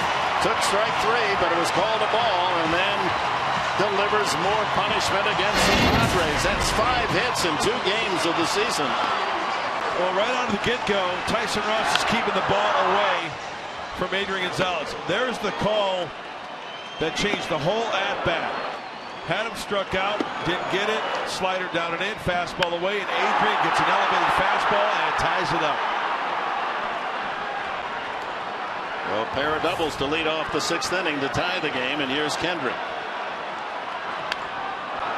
Right under the glove of Ross and into center field, and Gonzalez will score. It's 2-1.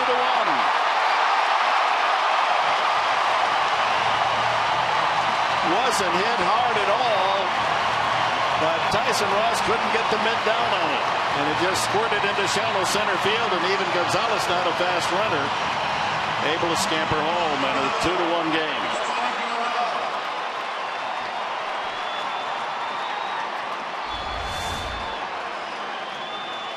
High slider.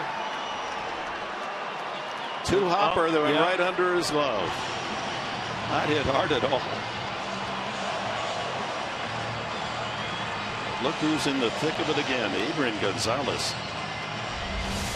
5 for 8 against the Padres in the 2 games of this series. That might have been one of those situations where the pitcher, when the ball's off the bat, you think it's harder than it's hit. And it's almost like a changeup hit right at you.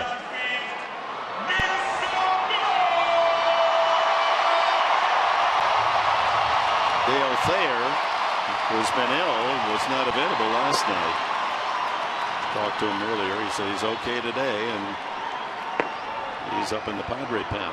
Yasmani Grandal has walked and grounded to short.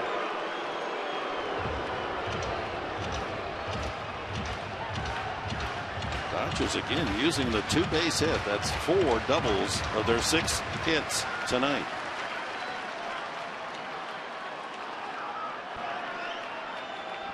Still no one out.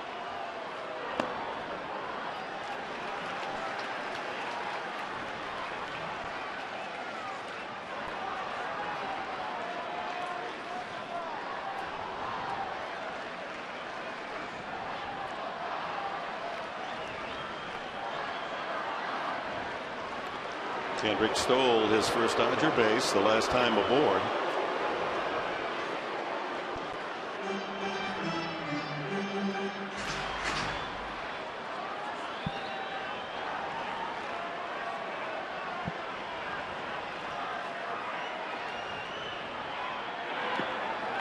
The bluff's going and holds there at first base, 2-0.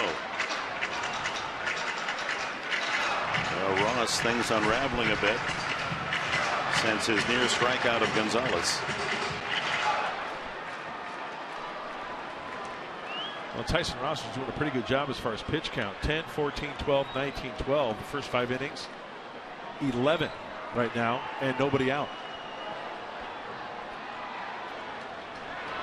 Ooh, they had him leaning, but the throw was a little on the home plate side of first base, so Alonso couldn't slap the tag on Kendrick. Actually quick with the feet. Well, that's a long way to catch that ball when you're a right-handed first baseman. You got to bring that glove all the way across the other way. That's why. There he goes. Ground ball at second. Jerko makes the play at first base as Kendrick moves into scoring position, 1 away.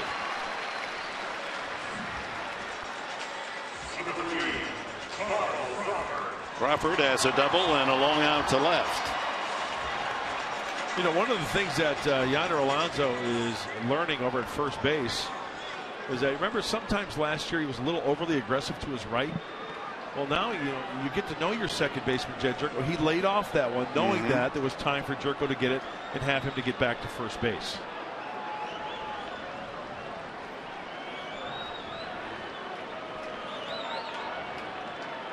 There he goes to third. Throw by Norris, and he is out. Good play by Derek Norris as he guns down Kendrick, trying to steal third with 1 out.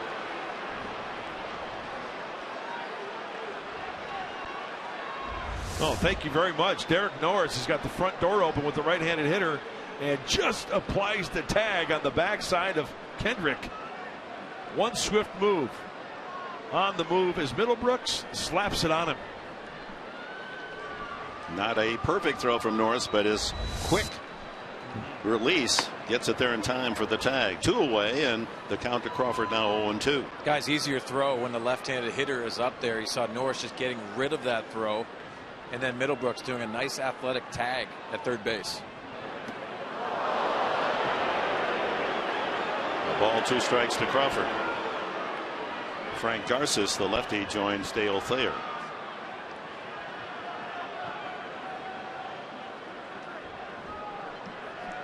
Inning open with Puig, double left center. Gonzalez, after nearly striking out, doubles to right center, and Kendrick dribbles one through the mound for an RBI single and a 2-1 Dodger lead.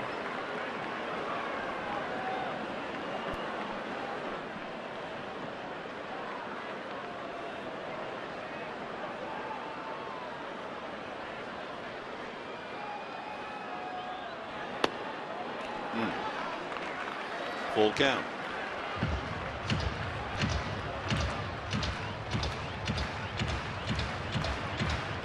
Plate umpire Carlson doing a little squeeze in here. Just maybe off the corner of the plate.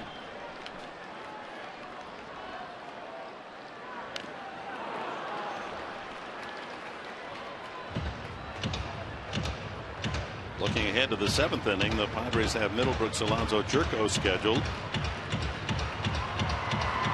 Dodger bullpen still active. We'll see if Greinke comes back out.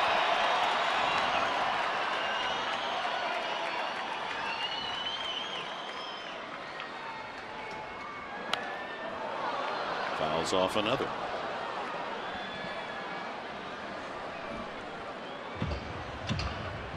Well, the next pitch for Tyson Ross will be number 20, and that would be the most that he's thrown in any inning. Prior to this inning was 19 in the 4th.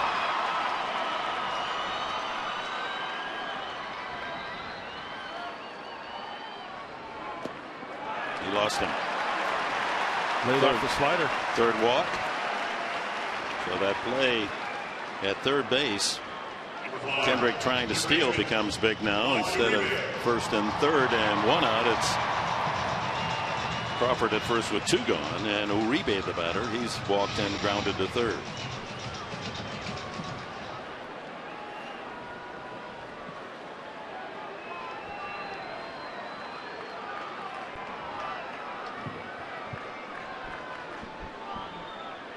He goes out of play.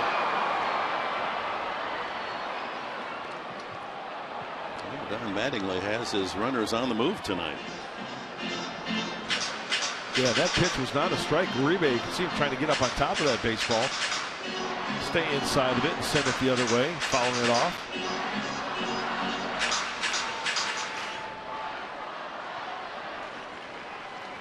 Johnny Baseball, what a terrific hitter and fielder.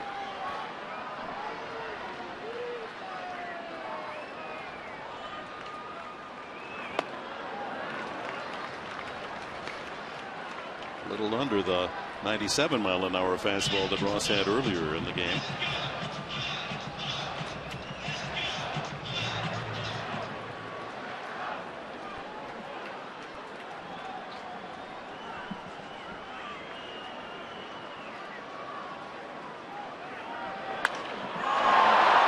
Right center field, Myers, plenty of time.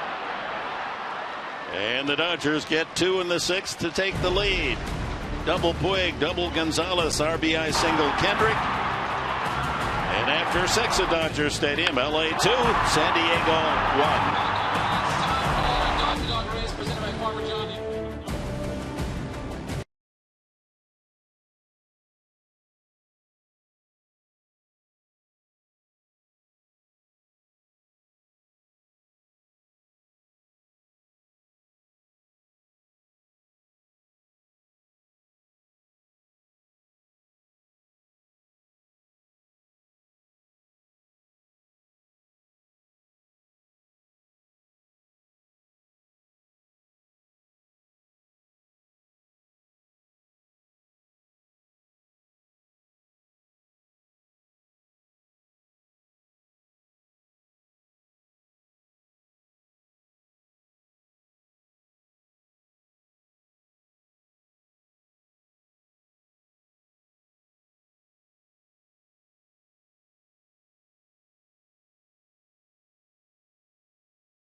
Petco Park tonight.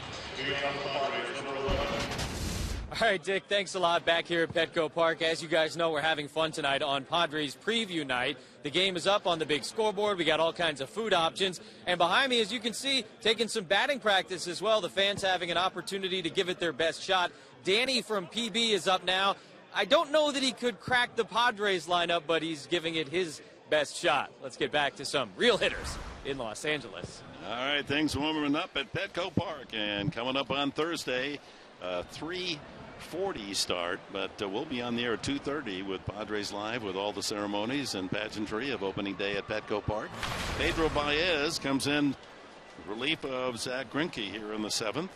Pretty good splits right there for the right-hander. Baez, 179 average, a couple of home runs last season versus lefties. Righties under 200 at 196. He kept the ball in the yard as well. So very few walks as well in 24 frames, only 5. Greinke was outstanding. First pitch, a fastball at 96 to Will Middlebrooks. Greinke allowed the 2 hits in the first inning, a single, Kemp with 2 outs, and Upton's drive to left that skidded past Crawford for a triple. No hits from that point on. The only other base runners, Amrista safe on an error by Rollins, and the walk to Kemp in the last inning. 1-1. Well, one of 4 rookies that cracked the opening day roster for the Dodgers this year, Pedro Baez. Paco Rodriguez takes over warming up in the Dodger pen in left field.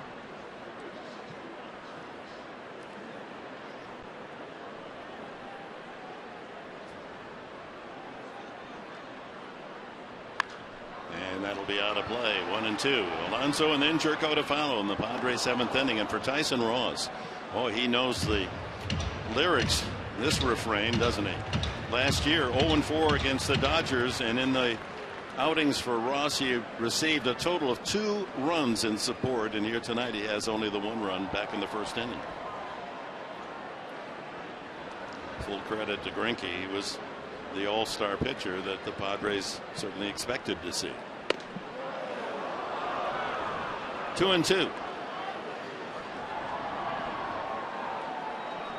Derek Norris right up on the railing there, cheering on his teammates. Ross pondering a tough call in that bottom of the 6th inning that changed the complexion of the inning. Gonzalez should have been struck out.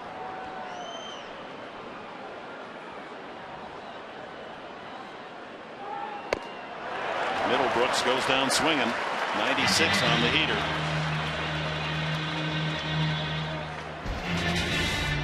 Now Ross and Greinke go 6. Ross giving up 6 hits, 3 of those in the bottom of the 6th inning. Each with 4 strikeouts. Each with 90 or more pitches thrown. And just a couple of pitches that have gotten up for Tyson Ross, but I tell you what, he threw the ball extremely well tonight. Had that slider working early, had the 2-seamer working. Well, it was the Dodgers who came from behind, trailing 3-2 after 6 last night. See if the Padres can return the favor tonight.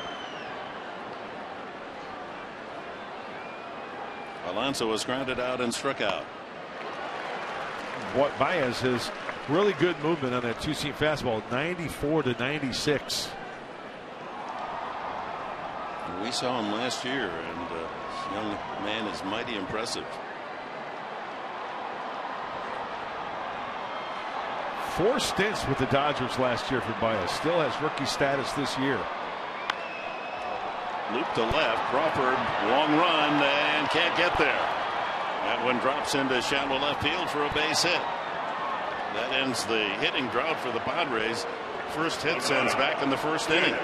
That's one way to beat the defense. Looks like he got jammed. I don't think there was an intention to go in the other way. Just trying to fight something off. Let's take a look. Gets those hands in there. Not even close to Carl Crawford in left field. A pitch that's up, trying to get on top of it, gets jammed. That brings up Jed Jerko. Hard ground ball out to third, and he had an excuse me swing tapper back to the mound the last time. Well, there's your blue. How about a blast?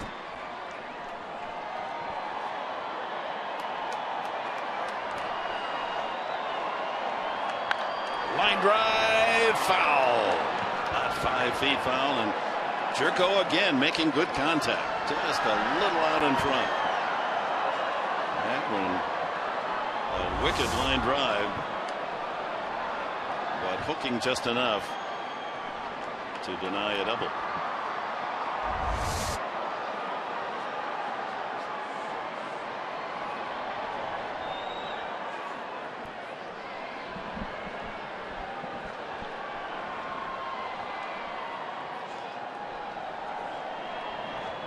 Jerko with the double last night going the other way.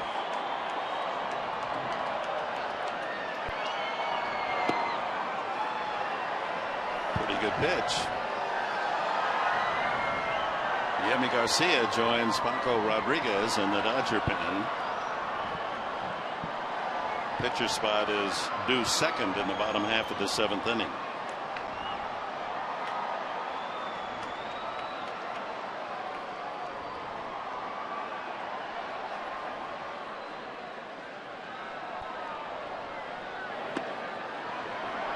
Slider just misses 2-1.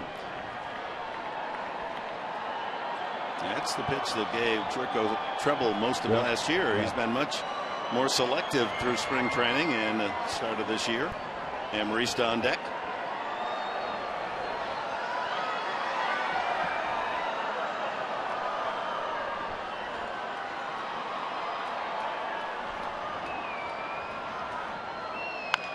Off the head of the bat and a foul ball.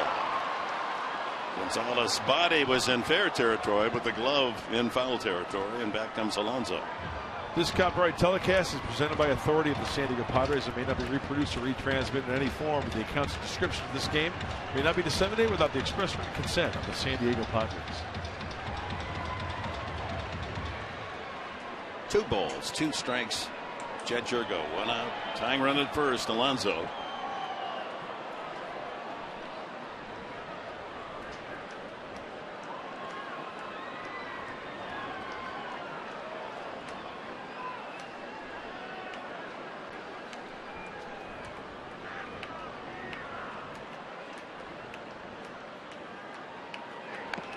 Got him. Oh, foul tip. Just got enough of it to spin it out of the catcher, Grandal's glove. Garcia, the right-hander. Rodriguez, the lefty.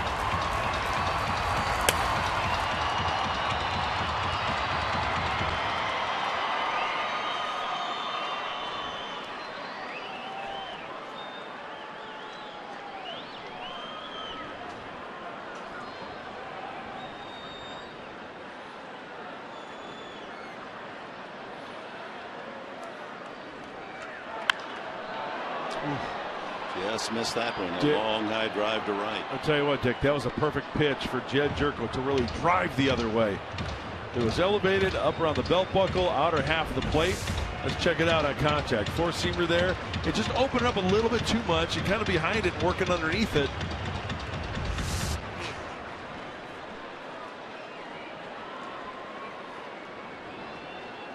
I think Baez may have that slider in his back pocket. Wanted to throw it to Jerko right here, maybe.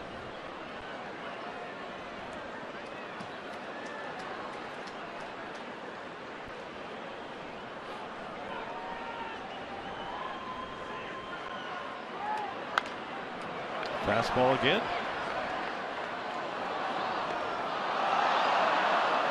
Consistently above 95 miles an hour with his fastball.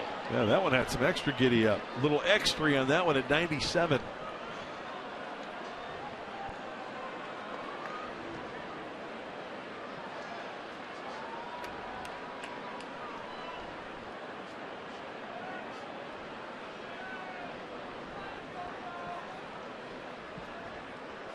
Seven-year-old from the Dominican Republic checks on the runner Alonso there at first base.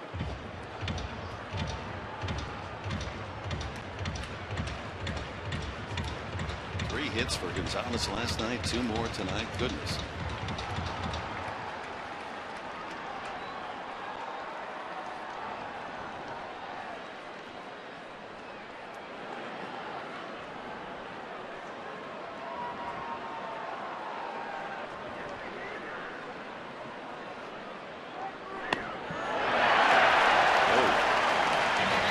97.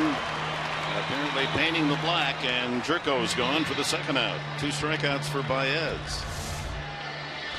Four-seamer. And looks like that ball. Good framing by Grandal. You know, I think just too close to where you got to maybe make an offer at it. It was off the plate. Yep. But that's the subtle changes when one call goes against Tyson Ross, and Baez gets the call there. Pitching change made by Don Mattingly, and looks like Paco Rodriguez, the left-hander, will make his 2015 debut. And we'll return to Dodger Stadium. Padres need a run to tie.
Couple of outs made by the Dodgers at third base, but they lead nevertheless 2-1. As Paco Rodriguez, 24-year-old, well, he'll be 24 on the 16th of this month, comes in out of the pen. The lanky lefty broke in barely over 20 years of age. Yeah, very unorthodox delivery, kind of a short arm. You see the splits there. Second round pick out of the University of Florida in 2012, and only a handful of minor league appearances, and they liked his stuff, brought him up. Clint Barmes will pinch hit for Amarista. Ball 1. Barmes, the starter last night, had a double in 3 trips. Veteran shortstop. Alonso at first. And a base hit to right field. Good piece of hitting by Barmes. Slaps that one through the right side. So the tying run, Alonso, moves into scoring position, and that'll bring up Solarte. Jan Solarte is going to pinch hit for Tyson Ross. Oh, look at the veteran shortstop work his magic with that Shillelagh, going the opposite way against Paco Rodriguez. He knows the Padres need base runners, not trying to overswing. The left-hander tries to go away, and Clint just inside out to that ball. It stays behind it, rather. Inside part of it, and spanking it to right field for the single. Here comes Mattingly. He's going to apparently make a double switch as he goes to Mark Carlson. Justin Turner is going in for Uribe at third base. And we wait to see who he's calling from the bullpen. It's Yemi Garcia, the right-hander. He pitched yesterday. So Padres with a chance. 2 on, 2 out in the 7th. The Dodgers leading by 1.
Padres baseball brought to you by Petco. What we feed them matters.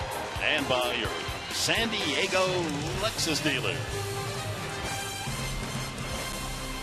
Padres with a run in the first inning, a Kemp single, a triple misplayed by Crawford in left field off the bat of Justin Upton to get a 1-0 lead for Tyson Ross. But the Dodgers with a pair in the 6th inning, Puig a double, Gonzalez a double to tie it, and a single Kendrick.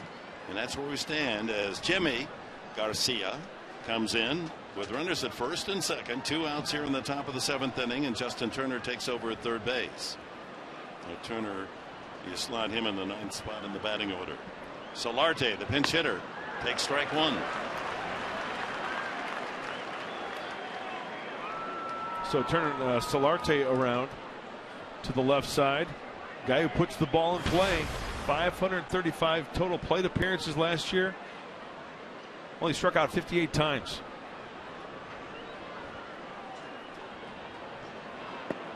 Alonso, the tying run at second.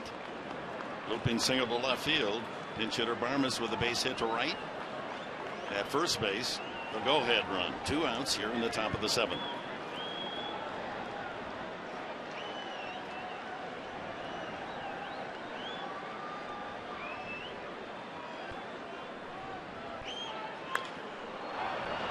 Looper back to short. Rollins out. Can't get it.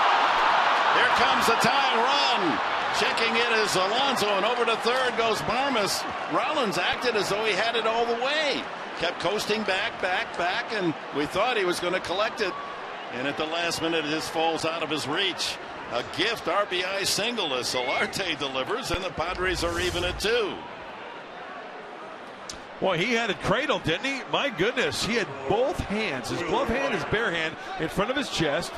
That's just a big league whiff. Yeah, they're going to rule it an error. Yes, and rightfully so. He didn't even catch leather on that one. A gift for the Padres to tie it. And now they have the go-ahead score 90 feet away in the form of Barmes. Solarte there at first base. Second error tonight by the shortstop Rollins. And now to the leadoff man, Will Myers.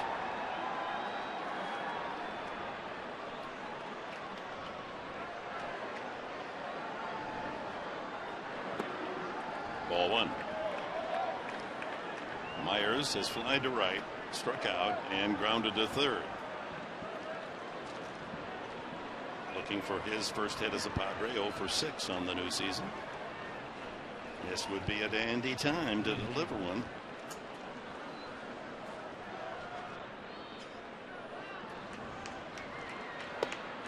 High. Yeah, could have been called a strike. Top of the zone.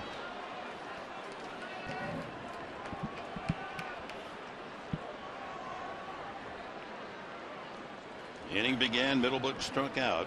Alonso a bloop single to left. Jerko struck out. Barmes a sharp pinch hit single, and in the air by Rollins to tie the game.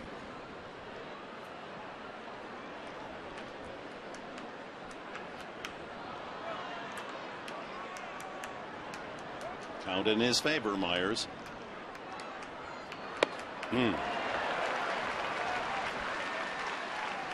2-1.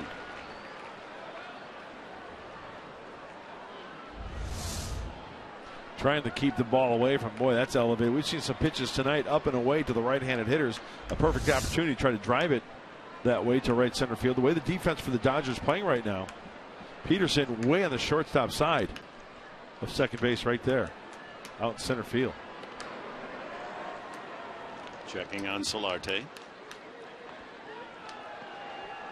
So an unearned run for the Padres, and let's see if they can take fuller advantage of the free fielding of veteran Jimmy Rollins.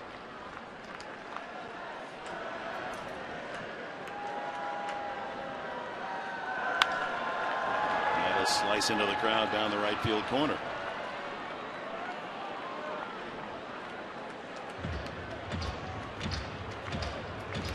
Derek Norris would be next.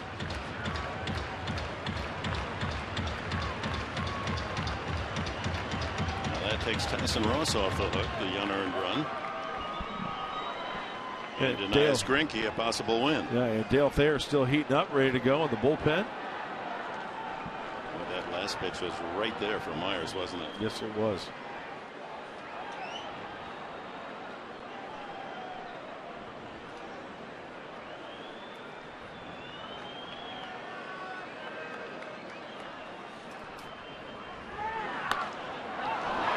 Popped up behind the plate.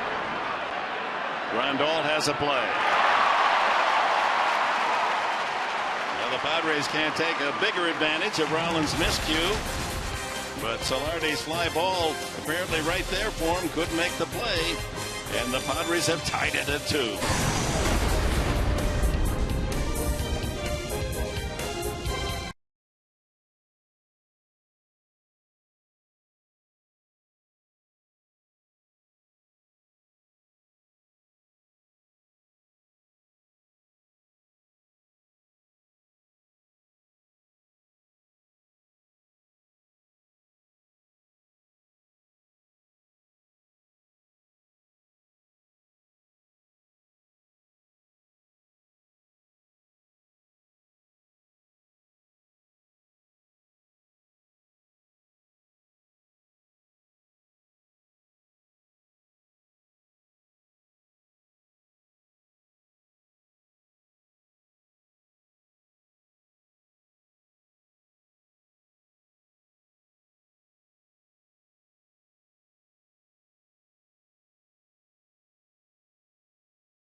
For the Padres, tied at 2. Look around the majors on this second day of the season. Matt Cain of the Giants placed on the 15-day DL. How about Nick Hundley, 3 for 4 for his new team, the Rockies, as Colorado is 2-0, beating the Brewers in Milwaukee 5-2. And Matt Latos, 2/3 of an inning, got rocked as he takes his first start as a Miami Marlin. They lose to the Braves 12-2. Atlanta off to a 2-0 start. Ouch for Matt Latos. And Dale Thayer is on the mend. He was out yesterday feeling ill last year. 70 games for the right-hander. Guarantee about 93 miles an hour on the fastball. That's the first fastball. Yeah. If it's 93, he's on his game. 92, not so good. Yeah, and pretty good splits. Lefties and righties. 217 lefties, 214 for the righties. Jock Peterson leads it off for the Dodgers. 92. You got to hump it up 1 more mile an hour. Barmas stays in at shortstop for Amarista. A key pinch hit for Clint Barmas. That was huge.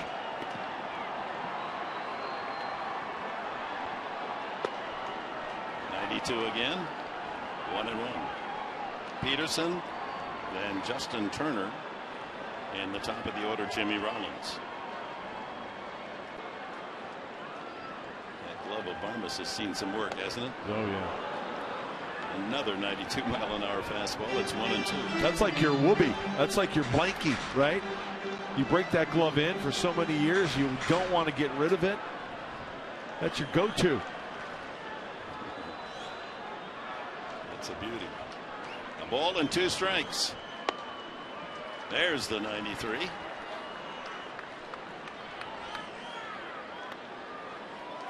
Peterson has flied to center and grounded to first. 6 home runs in the spring, leading the Dodgers. Got him. Thayer with his first strikeout of the season. That'll bring up the pesky Justin Turner. Number 10. Well, Dale Thayer has a consistent fastball. That means he's feeling very well right now. That's right down the middle. And Peterson misses that by a good 6-8 inches. time we saw this man against the Padres last year, he was doing damage. And the Padres weren't the only team. 340 overall at about a half season's at bats. He's not a regular, but he can hit. Fly ball to right. That'll chase Kemp back. Plenty of room. 2 away.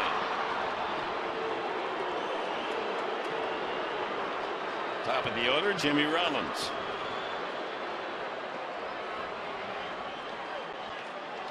Rollins has struck out, doubled, and was thrown out trying to stretch that double into a triple and grounded out. So it's been a rough night for the veteran leadoff man. A couple of errors and thrown out trying to get an extra base on his 2-bagger.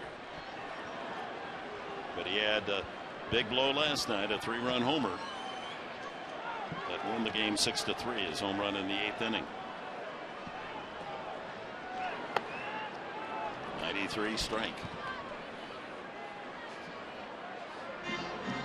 No, on the right, lefty Frank Garces. On the left, righty Joaquin Benoit. Greg Kimbrell is out there. There's another strike.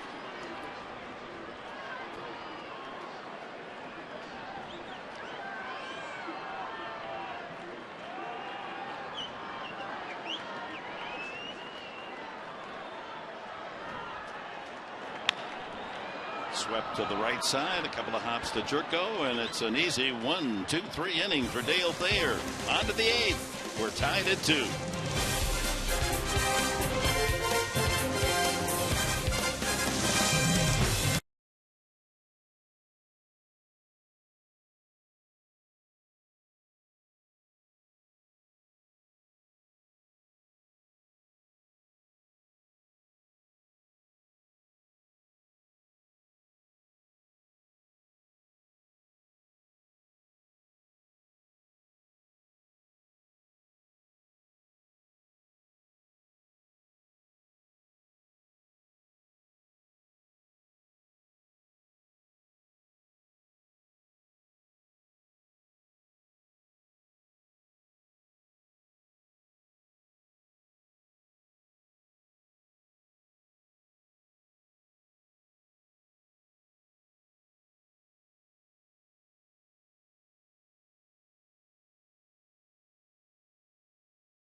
Coming up following the final out, which we're hoping is going to be a Padres victory, we've got Padres Live, the postgame show, brought to you by Cox Communications. Mark Sweeney and I are going to talk about Tyson Ross's debut. Nice night for Tyson.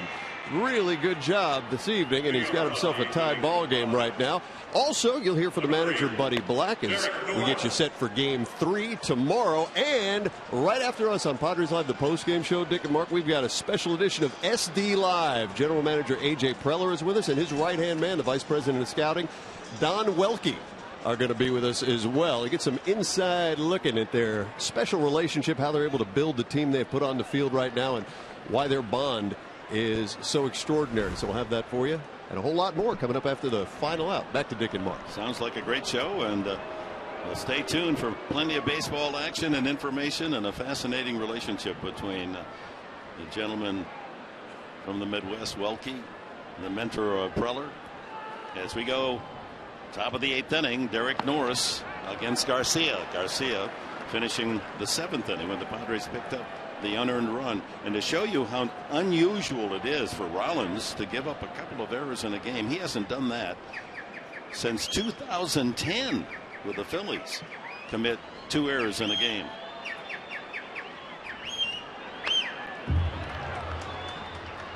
Joaquin Benoit getting loose in the Padre pen. Norris, Kemp, and Upton for the Padres here in the 8th. Norris has struck out, grounded out, flied out. Defense for the Dodgers playing Norris to pull both ways in the outfield and in the infield. Down low. A 1-2. The attendance announced pretty close on my guess. 40,356. That doesn't include a couple of birds. One fan is really working on his. Yeah, he's chirping away again. Yeah. Get him off the edge of that limb. Outside, 2-2 to Norris.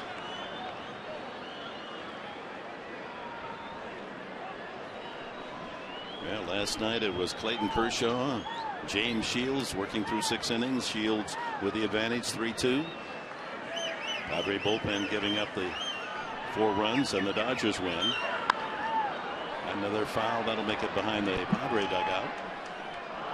And tonight, Greinke and Ross, outstanding starts. Each go 6.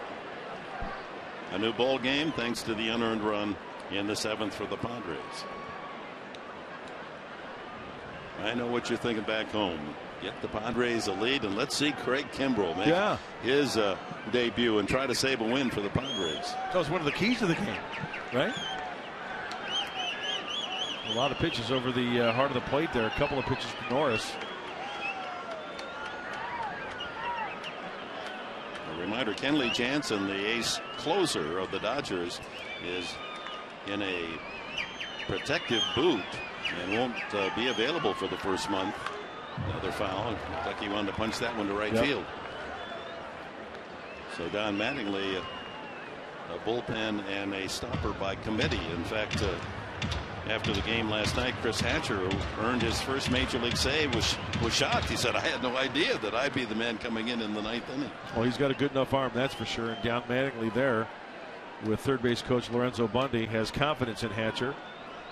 And he proved it yesterday. Fouled again. Well, a good at bat here.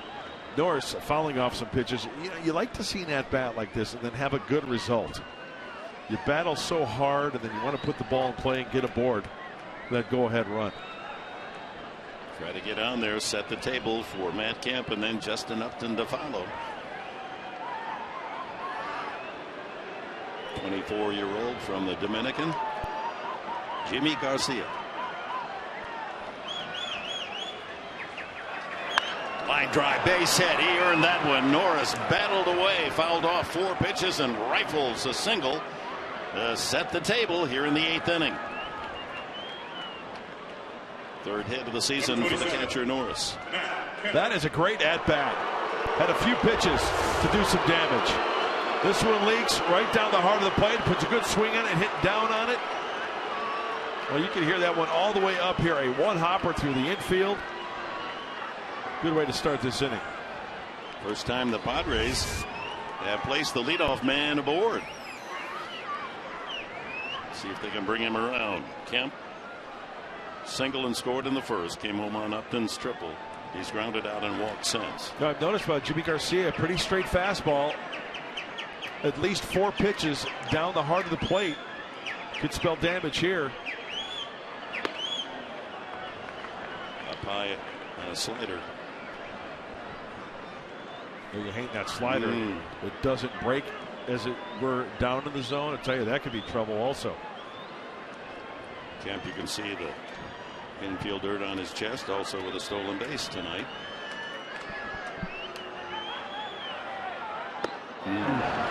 Same pitch. Yeah, sometimes you can hang a slider just enough and guys will swing right under it. That's exactly what happened there on that hanging slider. He wants it down and away. Look at missing big time. And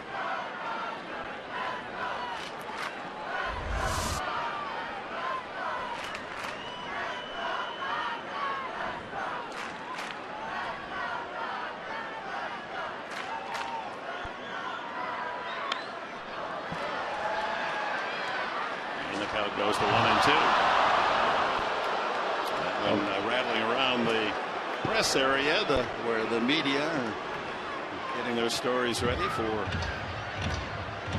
Union Tribune down in San Diego and the Times here in Los Angeles. A lot of pitches up in the zone. See our Fox tracks brought to you by Nissan. All those pitches up. Nubbed out in front of the plate. Garcia makes the play, but that's as good as a sacrifice. And the go-ahead scorer moves into second base in the form of Norris with 1 out. And here's Justin Upton. Well, I know it wasn't intended for Garcia, but all those sliders he threw that bat were up in the zone. And that one, Matt kind of just pulled off a little bit. And as you mentioned, just squibbed out in front of him. Got that run over to scoring position. You'd like to see him pound one of those mistakes. He'll get his share of good swings on mistakes this year, I'm sure. J.P. Howell, a left-hander, the veteran, getting loose now for the Dodgers.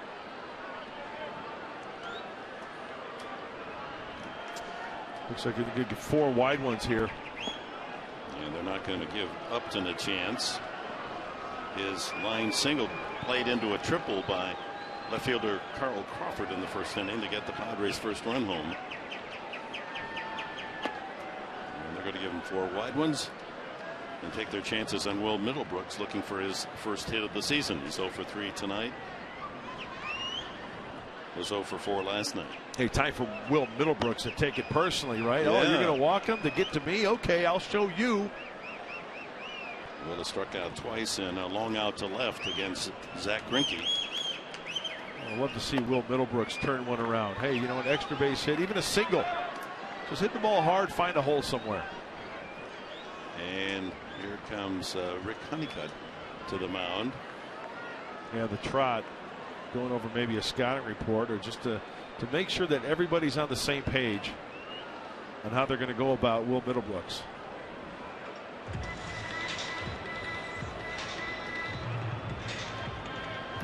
One of the many advantages of Grindal, a switch hitting catcher, a catcher with power, and the fact that his native tongue is Spanish. So in terms of working with a bullpen that is heavily Hispanic, able to be an interpreter. So 2 on, 1 out. It's tied at 2 here in the 8th inning, and Will Middlebrooks seeking his first hit as a Padre. Well, what a time this would be.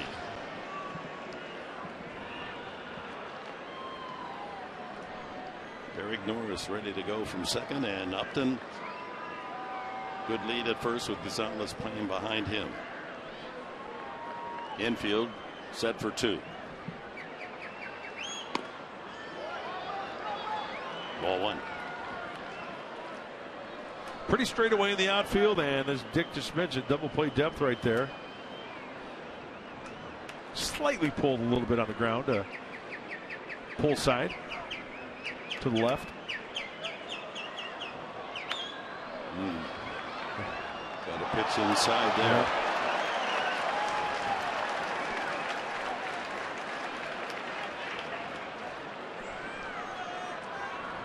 J.P. Howell, a lefty, warming up in the Dodger pen with the left-hander Alonso due next.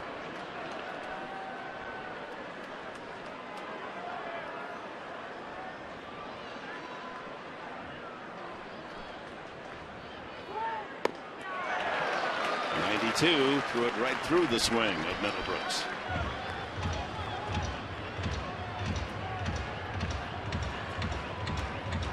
Alonso with a blue single in the last inning came around to score the tying run on the Rollins error.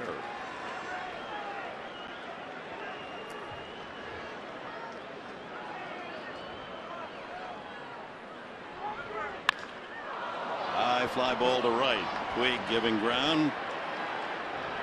Tagging is Norris. And even with that rocket arm of Puig, deep enough that Norris able to scoot over to third. 2 away. Runners at the corners for Yonder Alonso. Well, a lot of pitches out of the hand of Jimmy Garcia have been up. We're going to go back to the first pitch to Will Middlebrooks with a runner in scoring position. First and second.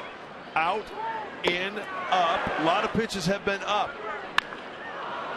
That was a pitch that just couldn't get enough of it on top of it, working underneath it. And once again, Derek Norris busting his tail, tagging as he saw Puig kind of retreating on his heels a little bit, taking third base. And here comes Mattingly to the mound, and he's going to beckon the lefty J.P. Howell to work against Alonso. Padres have the tie-breaking run at third when we come back.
You got Seal Puig on that last play as the ball was hit off the bat of Will Middlebrooks. Watch his reaction. He thinks there's 2 outs. He squeezes it, kind of just glides a little bit and says, oh no. Now there's 2 outs, and then he gets the ball in quickly. And Adrian Gonzalez, watch the lower right of your screen. Adrian Gonzalez is like, hey dude, he's tagging, he's going. And with that great arm of Puig, I mean, he was in no position to really set himself to make the throw to third. It would have been a miraculous throw, but he's got that kind of arm. Well, nevertheless, first and third, 2 outs. Alonso against J.P. Howell. First pitch is low, ball 1.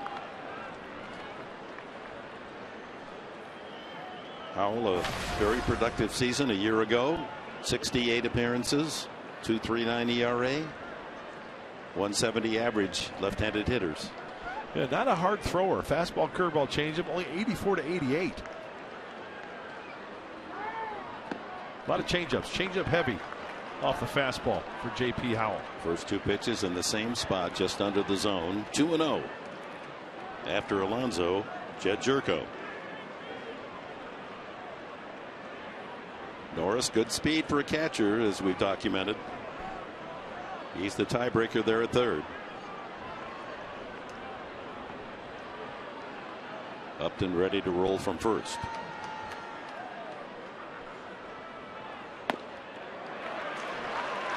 Off the corner, but called a strike. 2-1. Been a tough night for Mark Carlson behind the plate. At least Fox Tracks, brought to you by Nissan, doesn't agree with a lot of his calls. Line drive, base hit. Norris scores. Alonso delivers. The Padres lead 3-2. Alonso's first RBI of the new season, and the Padres are in front 3-2. Oh, you talk about clutch. Lefty on lefty. We saw a couple times in spring training where Yonder Alonso really stayed in there, kept that front shoulder in there, and drove the ball to the gaps. He does a fine job there. Looks like a breaking ball from J.P. Howell. Stays inside it, hits it sharply, and breaks the tie. Jed Jerko. And here's Jed Jerko looking for more, and Howell upset with himself. A leap of dismay as that ball shoots into left field and gives the Padres the lead. Jerko, a hard ground ball out to third, tapped to the mound, and took a third strike.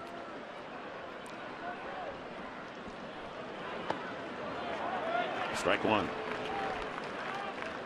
There's the fastball up at 88. Benoit apparently will be the man in the bottom of the 8th. Yeah, by acquiring Craig Kimbrell the Padres acquired their 8th inning guy that they already had, right? He's used to the 8th inning. And that's where he started last year with Houston Street, the closer. And then when Street on the trade to the Angels, Benoit took over as the closer and did a terrific job.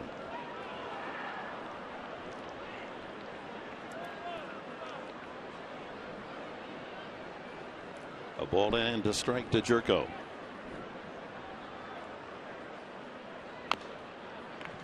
A lot of off-speed stuff from J.P. Howell. Throwing that changeup. Good late action from the left-hander. What a great at-bat for Yonder Alonso. Clutch, late, 2 outs. Cuidado, piso mojado.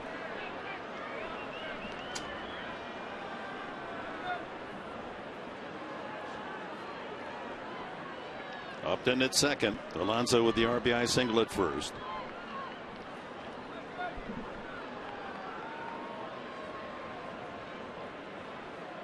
Howell will celebrate a birthday a bit later this month. He'll be 32.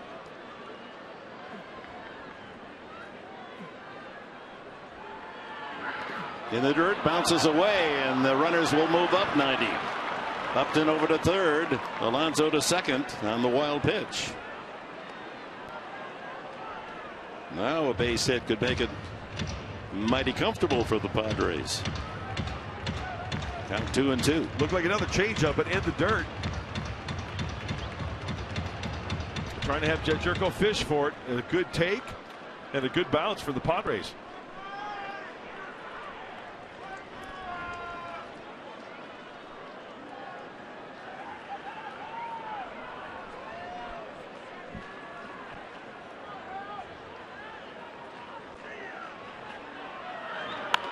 Popped him up. Second baseman Kendrick. And that's it for the 8th inning, but the Padres on Alonso's clutch single take the lead 3-2. Going the other way against J.P. Howell. Padres by 1 going to the bottom of the 8th inning.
So the Padres score early against Zach Greinke. They get an unearned run to tie it in the 7th, and now Alonso single makes it 3-2. The Dodger runs came in the 6th inning, doubles by Puig and Gonzalez, and an RBI single Kendrick. Joaquin Benoit takes over. He's your 8th inning guy. Stop him while he's passing by. Last season, as Mr. Enberg mentioned, moving in the closer's role once Houston Street was dealt to the Angels. 53 games, 11 saves, a nice ERA. More strikeouts than innings pitched, and there he is with the San Diego Padre hoodie, Craig Kimbrell. He's your closer for the Friars. came in the Easter basket on Sunday. As A.J. Preller made a move with Atlanta. And he's a good egg. He is indeed. From all reports.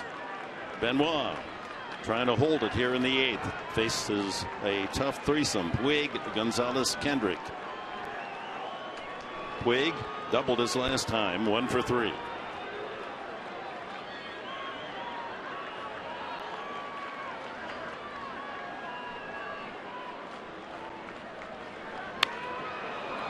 First ball hunting.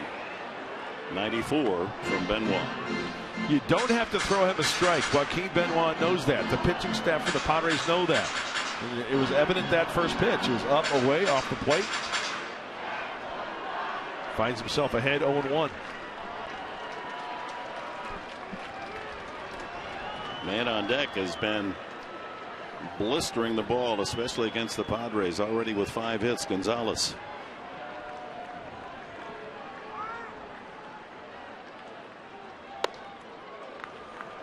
Another 94-mile-an-hour fastball, and again, could have been called a strike. It was close.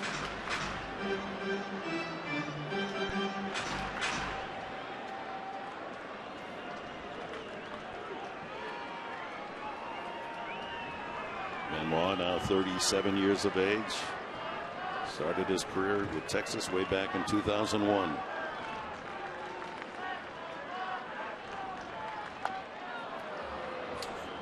One and two. Tell you what, that was a very nice changeup at 83, topped by Puig, and off the shin or off the foot. Tremendous movement, downward movement.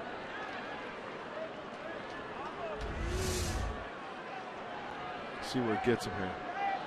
Oh, the front shin. That's a shin burger with cheese right there. You know what that's like? Well, never mind. It's like going to your toolbox. Never mind. Yeah, your dad's toolbox, taking a hammer. That's okay. Kimbrel and Nick Vincent out in the bullpen. Anticipating Benoit doing his work here in the 8th and make his first potential save in the 9th. Change up. Looked like Craig Kimbrel had a little weighted ball, that oversized ball right there, maybe part of his warm-up routine.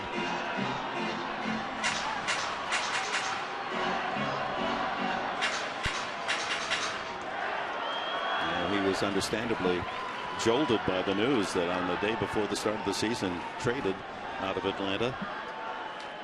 He already likes what he sees in that Padre clubhouse. 2-2 now to Puig. Got him. Went to the slider. Oh, a beautiful sequence of pitches from the right-hander Benoit to Puig. Number 23, Adrian Gonzalez. Now, can they get Adrian Gonzalez out? There's the slider. He threw him a few changeups early on, down and in, off the shin, and then the other side of the plate with the slider to put him away.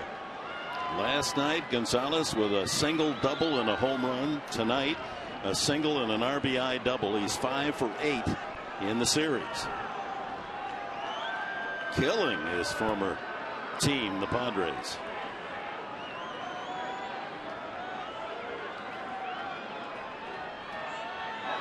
And he hits a deep drive to right field. To the wall as Camp is gone. Oh, my.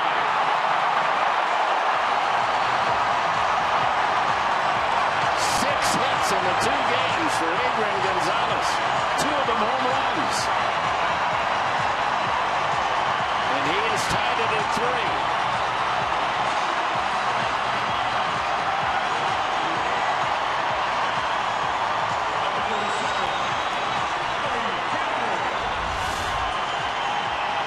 First pitch fastball, he yanked it. You can see Derek Norris's glove was set away. It was set down. That ball leaked middle of the plate.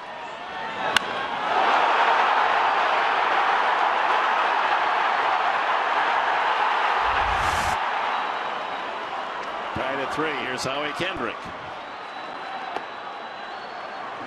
You talk about taking advantage of a mistake, Dick. That was a mistake right there. Joaquin wanted to start a fastball away. Caught too much of the plate. 2 singles, 2 doubles, and 2 home runs in just 2 games. against the Padres. Adrian Gonzalez.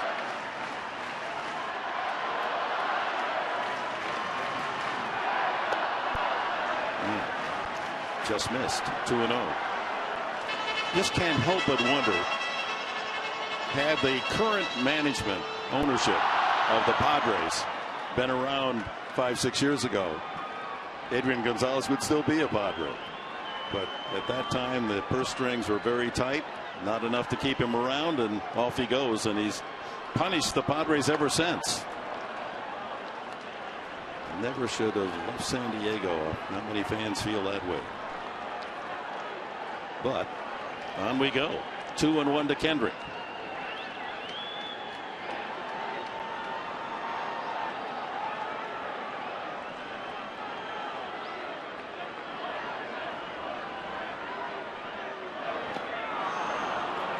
There's that wicked change.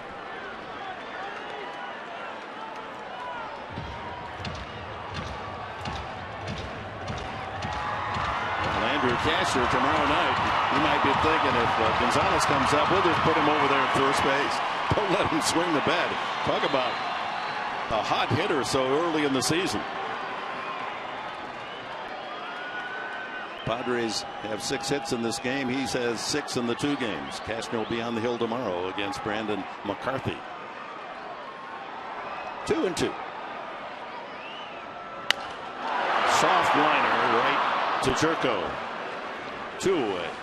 Going back to that home run, first pitch to Adrian Gonzalez out of the hand of Benoit. I want you to take notice on one little nugget here. Look at the glove of Derek Norris. It's right there, right? It's going to move that way because when you roll it and Benoit goes into the kick, watch Derek Norris's glove go up and in, and Adrian Gonzalez connects, and on the Fox tracks right down the middle, and Joaquin Benoit knew it. Everybody knew it.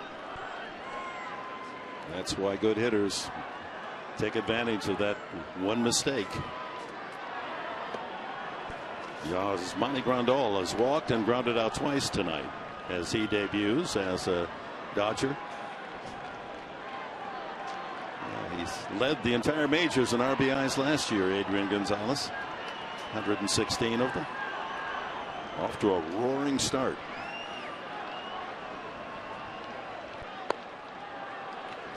Two and 0. Grandal has a pretty good idea of what he's going to see from Benoit, having caught him many times a year ago.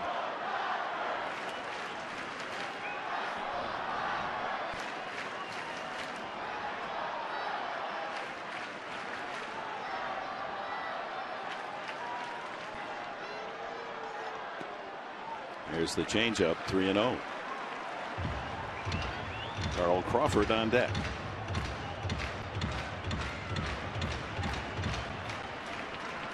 Right side of the infield there. Howie Kendrick on the right. Luis Gonzalez.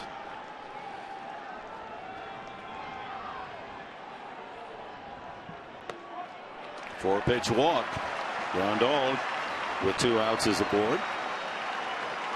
And here's the dangerous Carl Crawford. He has a double, a long out to left, and a walk.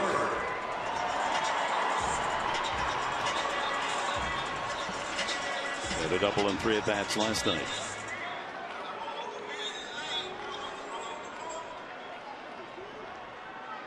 So the bullpen, best in the National League a year ago, and fortified by the addition of Craig Kimbrell.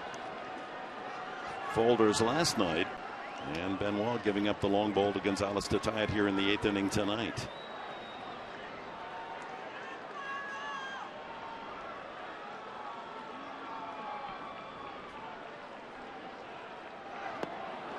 Changeup. A little surprised that Mattingly not using a pinch runner for Grandal with 2 outs. He's got Van Slyke. Ellis is yet to be used, so he's still available on the bench. He'd be able to go in and catch.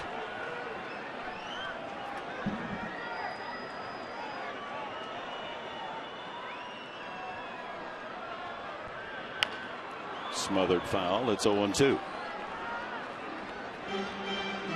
So you'd probably be essentially burning a couple players for the pinch runner with some speed, and then having Ellis go behind the plate. So So I'm sure he weighed that possibility. Sure. And you know, also with a tie game, you never know how this game's going to go, right? Keep that backup catcher fresh on the bench, right? They're usually the last ones that are used. Correct. Benoit trying to close the door here after the Gonzalez home run to tie it.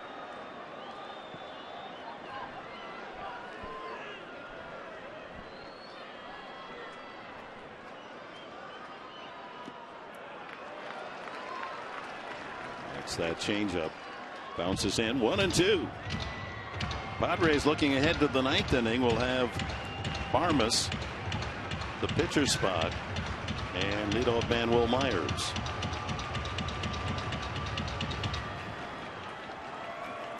Chris Hatcher getting ready in the bullpen.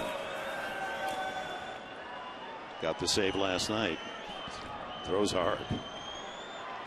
Cool Los Angeles night after brief rains for about an hour and a half before the start of the game.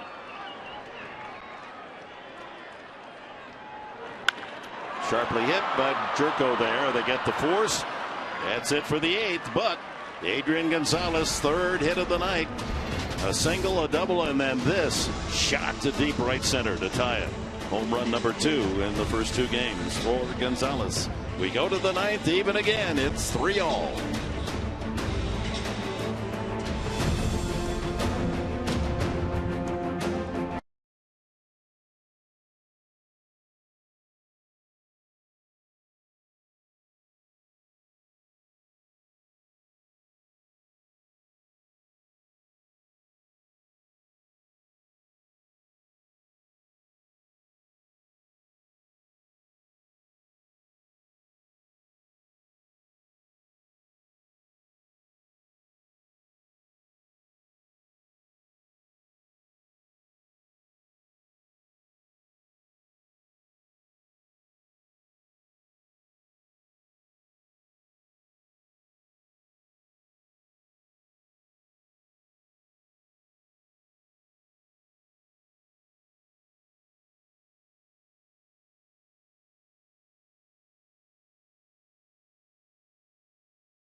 Home runs, 2 hit yesterday, and now Gonzalez is second of the season as he ties it up against one Joaquin Benoit. We look at the keys to the game, brought to you by your Honda dealers of San Diego County. Mark had it this way, keep it in the yard, and so far so good until the 8th inning, and Gonzalez spoiled that one. Yeah, the Dodger first baseman doesn't miss too many mistakes. It was a mistake, a fastball, first pitch out of the hand of Benoit. Adrian parked it to right center field and hold the lead. Well, the Padres have lost the leads of 1-0 and 3-2 as they got the double barrel going in the bullpen. That's Craig Kimbrell, just acquired the top stopper, closer in the National League, some say in all of baseball, 4 straight years. He's been at the top of the list. Here's Chris Hatcher, who got the save last night. Andre Ethier goes in defensively in left field for Carl Crawford. No mean feat what Adrian Gonzalez has done to start the season. Is he new pitcher and new left fielder? Barmas, who entered the game as a pinch hitter and delivered a single back in the 7th inning. By collecting 3 hits in each of the first 2 games of the season, Gonzalez, that has occurred only once, one other time since the Dodgers moved from Brooklyn in 1958. One other player was able to collect 3 hits in the first 2 games of the season. Steve Yeager, the catcher in 1978, now a bullpen coach. So I've seen something quite extraordinary from an incredible hitter.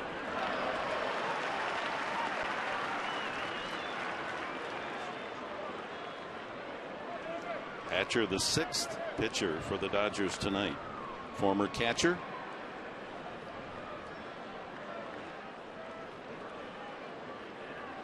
One and two to Barmes.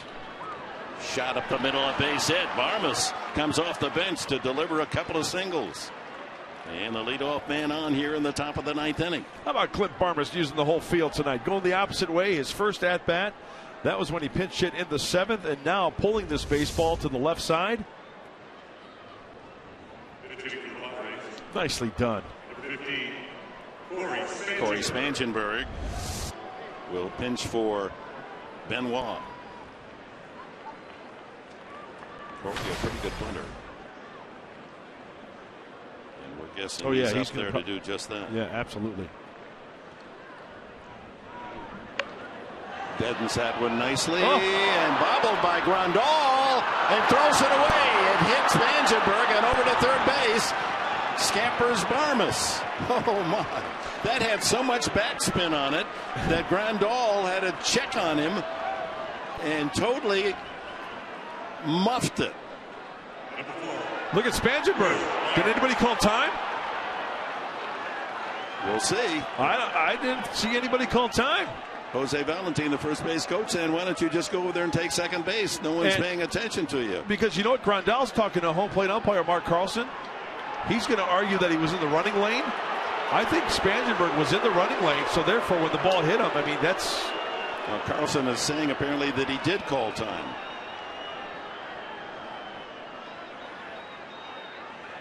Well, nevertheless, it'll be at the very worst first and third with no one out. I don't remember seeing an umpire. I could be wrong, but I don't remember seeing an umpire putting their hands up in the air saying that time was called. Meanwhile, the third error committed by the Dodgers tonight. Well, let's check out Grandal. That ball checks up, right? And now he throws. Watch where Spangenberg is. He's in the running lane, foot on the chalk line. He's entitled to that. As long as his foot is on the chalk line, the ball hit him, that's a live ball. If he was inside the running lane, they could bang him inside the baseline. Good sacrifice E2. And then Spangenberg's talking to Jose Valentin. Nobody covering second base, and he takes off. Now Carlson calls time. That's Spangenberg back to first base. The error charge to Grandal. Sacrifice credited to Spangenberg. First and third, no one out. Top of the order. Will Myers seeking his first Padre hit. Chops it to the right side and throw. There's his first base hit, and it delivers the tie-breaking run. Over to third goes Spangenberg, and he beats Puig's throw. Oh my, Puig throwing a bullet over to third, and Spangenberg with good speed able to get in there just in time. Myers delivers, and the Padres lead at 4-3. Runners still at the corners with no one out. Putting the ball in play, some good swings, and the speed of Corey Spangenberg. I mean, this is really fun to watch. He can really pick him up and put him down. He had third base all in his mind. Puig comes up throwing. The race is on. Speed against the power arm, and the throw was on the home plate side of third base. There's not another Padre that could have taken first and third on Puig. Exactly. Spangenberg using all of his speed, and Myers with his first RBI, and indeed Craig Kimbrel. It's tough to say that his name, isn't it? Craig Kimbrel. Try to say that 5 times quickly. We'll have a chance to log his first save. He'll be on the mound in the bottom of the 9th inning. Let's see if the Padres can add some more runs. Myers with a RBI smile. It's 4-3, and Derek Norris with a single in 4 trips tonight scored a run. Infield is in.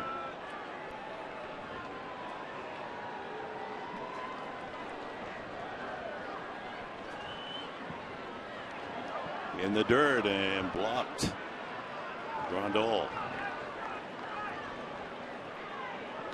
So the single by Barmes, his second 2 for 2 tonight, started things, and then the sacrifice bunt by Spangenberg checked up on catcher Grandal, misfired and hit Spangenberg first and third, and then Myers driving one through the right side of the infield to make it 4-3. Boy, cutting down the range with the infield in to hit the ball sharply and take your chances for another run.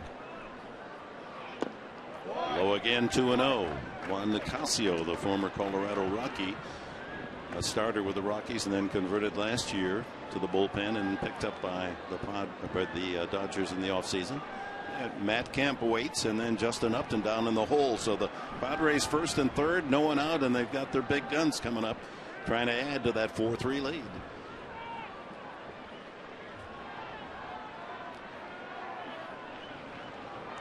And by the way, when Ethier went into the game this inning in left field, Don Mattingly pulling the double switch. He's due to lead off next half inning.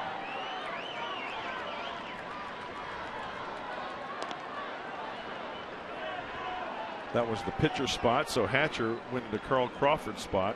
So next half inning for the Dodgers will be Ethier, Peterson, Turner.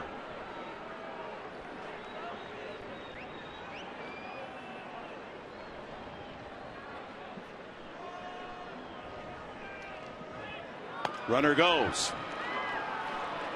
And without a throw, jogging into second base goes Will Myers. Going to call that a stolen base or defensive indifference. They're going to call it a stolen base. His second, Myers. So second and third, that takes away a possible double play, although the infield playing in, they're going to try to cut off Norris at third base. Meanwhile, 2-1 the count. Or Barmes rather at third base, and it is ruled a stolen base. So Barmes at third, Myers at second, no one out, and a run home.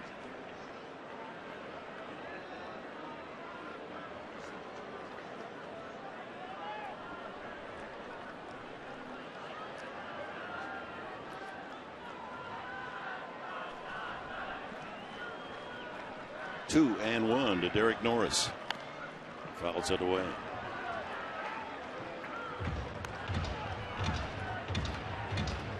Spangenberg at third. Barmes has scored here in the inning.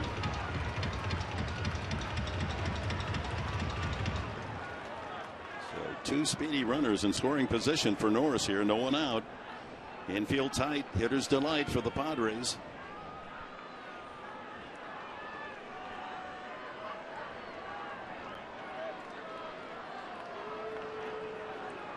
Hatcher pitched the ninth inning last night. He hit Jerko, but then got Alonso to wrap into a double play and struck out Amarista to save the 6-3 win.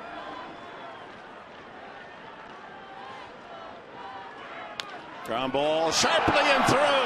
That'll get two more home. Spangenberg and Myers score on a double by Derek Norris. His second hit of the night, and the Padres with a 3 spot here in the ninth take a 6-3 lead.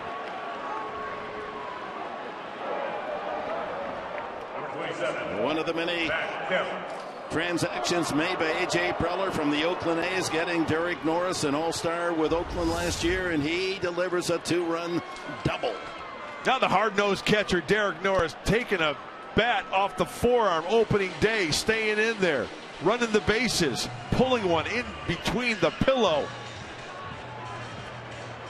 and pad the lead for San Diego here in the ninth. That's the advantage, that infield in. That ball shoots through. Spangenberg doing a great job going first to third, and Myers alertly taking second base on a steal. Still no one out for the Padres. Norris at second, and Mattingly to the mound with another pitching change. We take a break in the action with the Padres leading 6-3.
appear for the first time as a Padre reliever. You see Will Nieves, the backup catcher out there, as Juan Nicasio is introduced.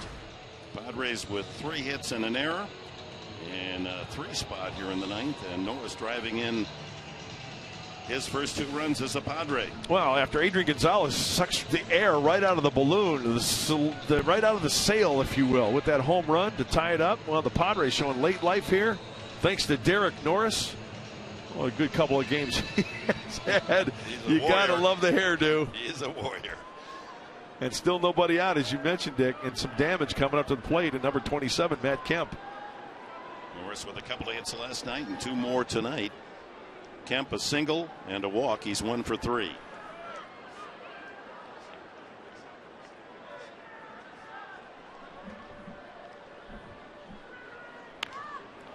Going back to the play of Will Myers getting his first RBI as a Padre, and taking that extra base, stealing a base with the infield in. That's right. And positioning himself so he scored easily on the double by Norris.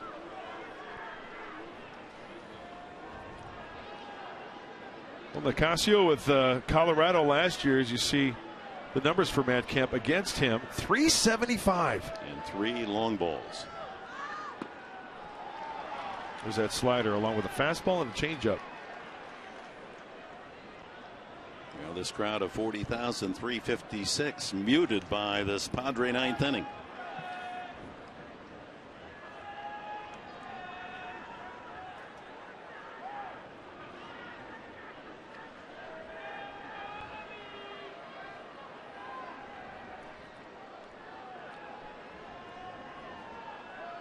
No one out. Norris ready to go from second.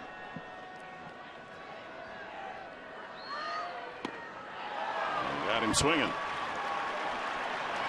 1 away. Here's Justin Upton.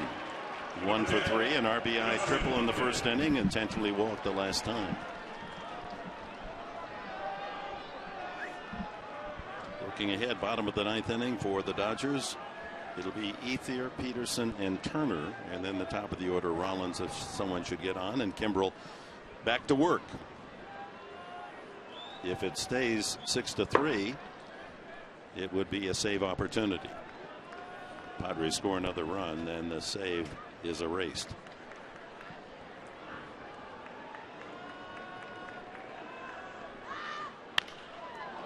Fly ball sliced to right. Long run for Puig as it's slicing away from him, and he's able to make the catch. Tagging and going to third is Norris. What an arm by Puig. Oh, is he exciting?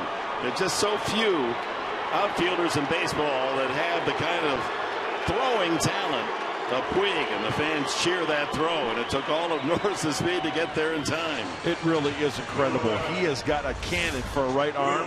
He eyes the fence, the wall, rear up, throw it on the fly. Incredible.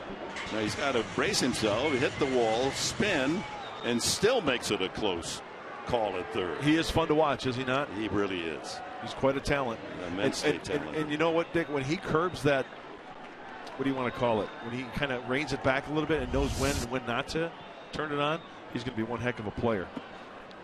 Will Middlebrooks still in quest of his first Padre hit. He's 0 for 4 again tonight, 0 for 8 on the season. A couple of strikeouts and 2 fly balls for Middlebrooks. Trying to pick up Norris from third with 2 out.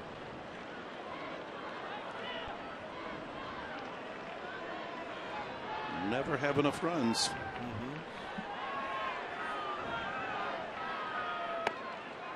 Oh. 1-1. 6 runs, 9 hits for the Padres, 3 runs, 7 hits for the Dodgers, and 3 big errors by Los Angeles, 2 from the usually reliable shortstop Rollins.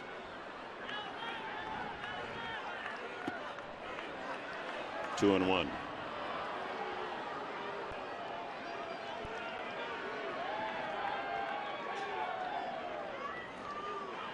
Hope you'll be with us tomorrow night, 6:30 for Padres Live, the pregame show.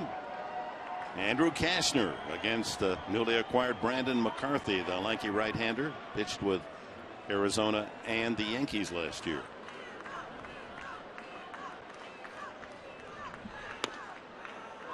Three and one. One thing about McCarthy, he rarely walks anyone. In fact, what, 28 straight games he's given up 2 walks or less.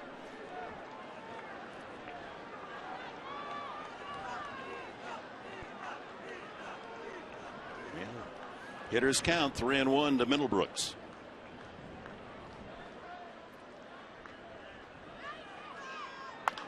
Rip foul.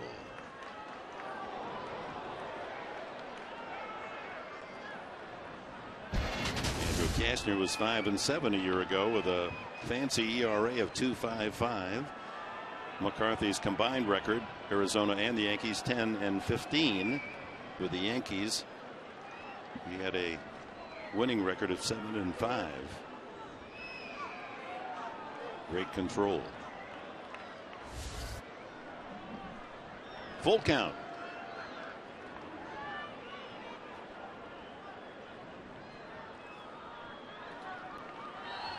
Up the middle and glove by Kendricks, but he can't get up and throw, and another run scores. Norris checks in. It's 7-3, and Middlebrooks, indeed, his first hit produces a run batted in. Lots of smiles in that Padre dugout tonight. Oh, yeah, good for Will Middlebrooks. Getting off the schneid there. A base knock, an RBI to pad the lead. You can see the infield playing him to pull a little bit right through the box. Kendricks. Well, it's a restructured team. A team that now has batting punch.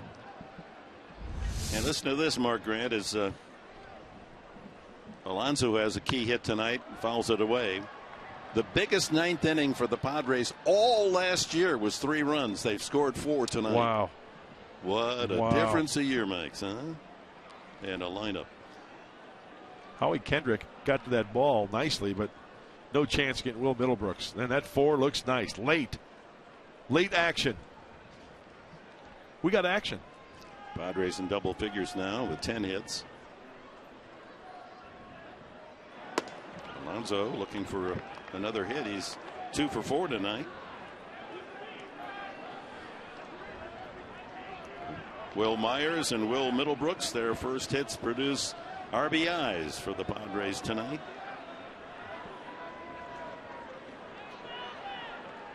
Alonso and Clint Barmas coming off the bench. The Padres with a pair of hits. Gonzalez with 3 hits for the Dodgers, including a home run. 1-2.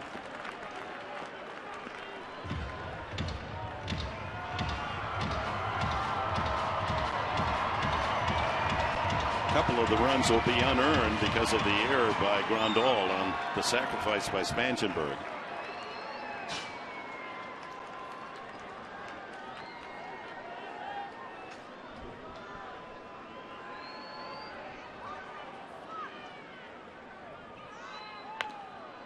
Nubbed up the third baseline. That's going to be another hit for Alonso.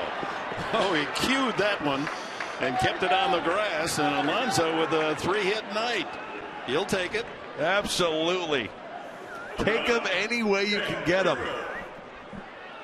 Base hits. He's trying to look at. They're rousing him from the bench. He's like, "Hey, lay off." You going to count that when they're yelling? So the Padres have hit around now. The 9th man to bat will be Jerko.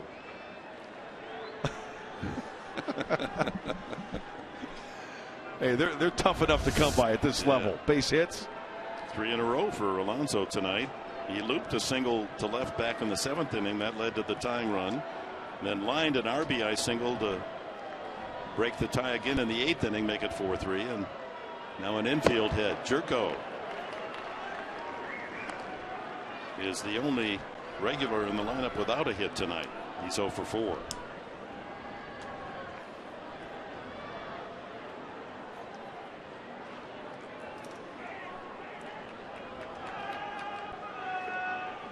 7-3. The Padres with a big 4, and there's a ground ball to short. They'll make the force at second base, and the Padres send 9 to the plate in the 9th.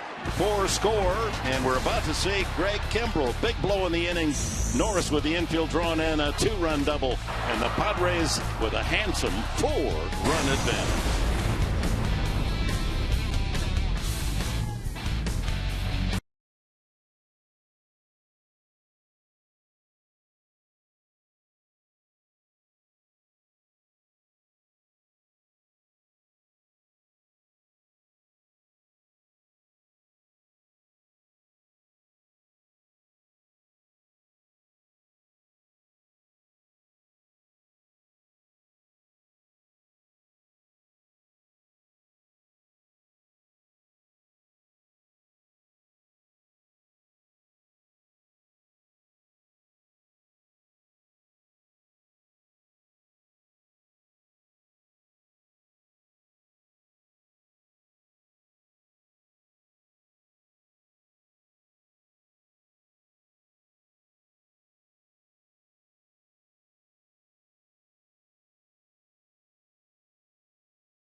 The 6th inning, Padres tied in the 7th, got to run the 8th, tied again, and then 4 in the 9th as Greg Kimbrell makes his debut as a Padre, the 26-year-old who was the Rookie of the Year in the National League in 2011, number 1 in saves in the National League the last 2 years. And the Trevor Hoffman relief pitcher of the year in the National League last season. 14.82 strikeouts per 9 innings. Yeah, the numbers are just mind-boggling. Lowest ERA in MLB history with 250 innings pitched or more. Lefties, look at those splits. 147, 1 home run against lefties. 135 average with 1 home run against righties. Ethier to lead it off for the Dodgers. 97 on his first pitch as a Padre. Only 26.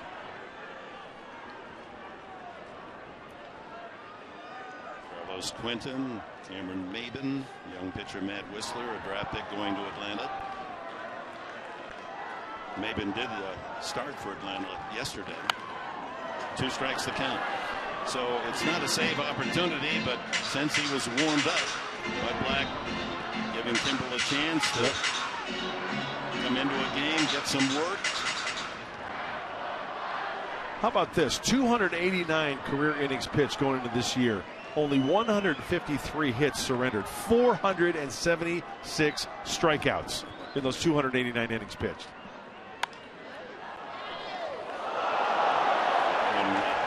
Fastball by a fan. Fastball, a power curveball. Pretty straightforward. High leg kick. Driving towards home plate. Long stride and the power arm. Talk about serious arm speed. It's only 5'11", but you can see well muscled. Oh, 97 again. He'll get it up to 100.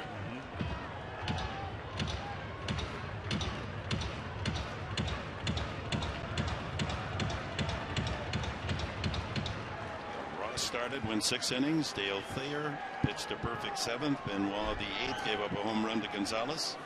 Now Kimbrell.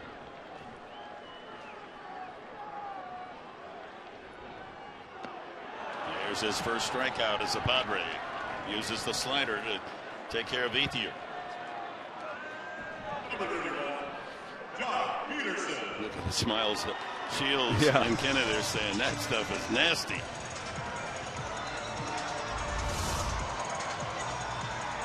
See the rotation there, straight down. That's a good pitch. More of a curveball than a slider? Looks like a power curveball, huh? I mean, he throws it really hard. You can see he tries to get up on top of it. Like a bird about to take wing. Oh, there it is again for a strike. Jock Peterson is grounded out, struck out tonight. Since 2011, look at the lead he has on Papelbon for the most saves in the last 4 years.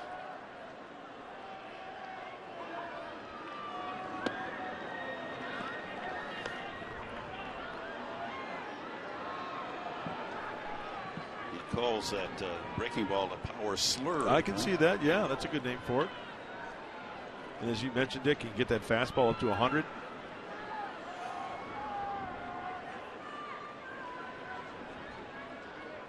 Mm. 97 again. 2-1 to Peterson. I'm sure they're leading 7-3 here in the ninth. I'm sure there are a lot of teams in the National League East, like with a sigh of relief now that he's out of the East, right? A collective sigh. You could almost hear it Sunday night. And then all the hitters in the National League West are like, "Oh no, really?" 2-2. It's been consistently at 97 miles an hour.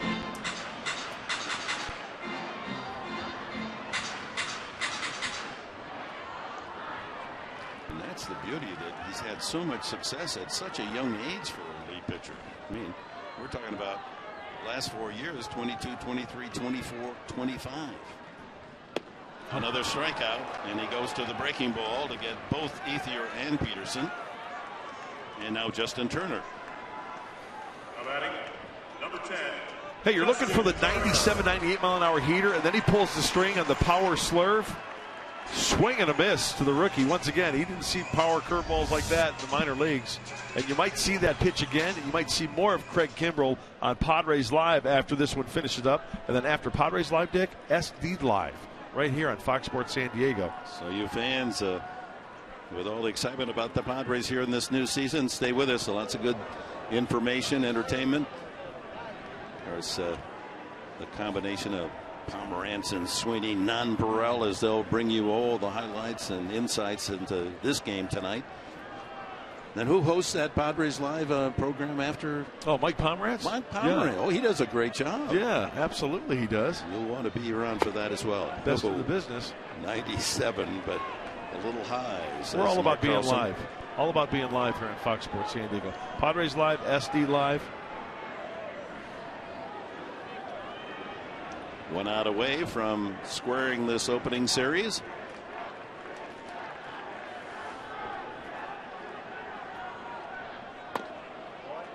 And he falls behind 3-0. That pitch nibbling at the outside edge.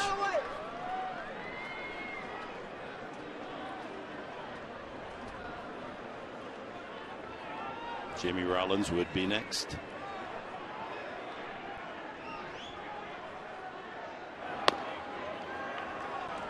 Let up a little 96 to get that one.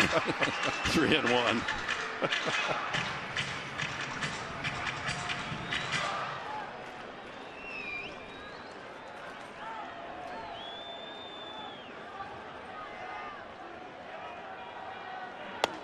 Three and two.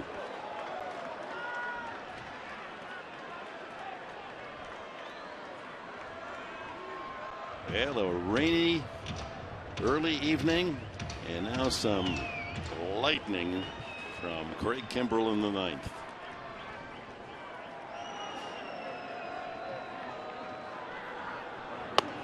Strikes out the side. Welcome to San Diego. Craig Kimbrell closes the door on a Padres win at Dodger Stadium tonight. Final score, San Diego 7, the Dodgers 3. Padres Live is next, and here's Mike Pomerantz. Dick, thank you very much. Coming up on Padres Live, the post-game show. We're going to have Will Myers with us. Also, you'll hear from Buddy Black. We'll talk about Craig Kimbrell's debut. Not too bad, right? 3 up, 3 down. And a look at Tyson Ross's evening. All that and more in a moment.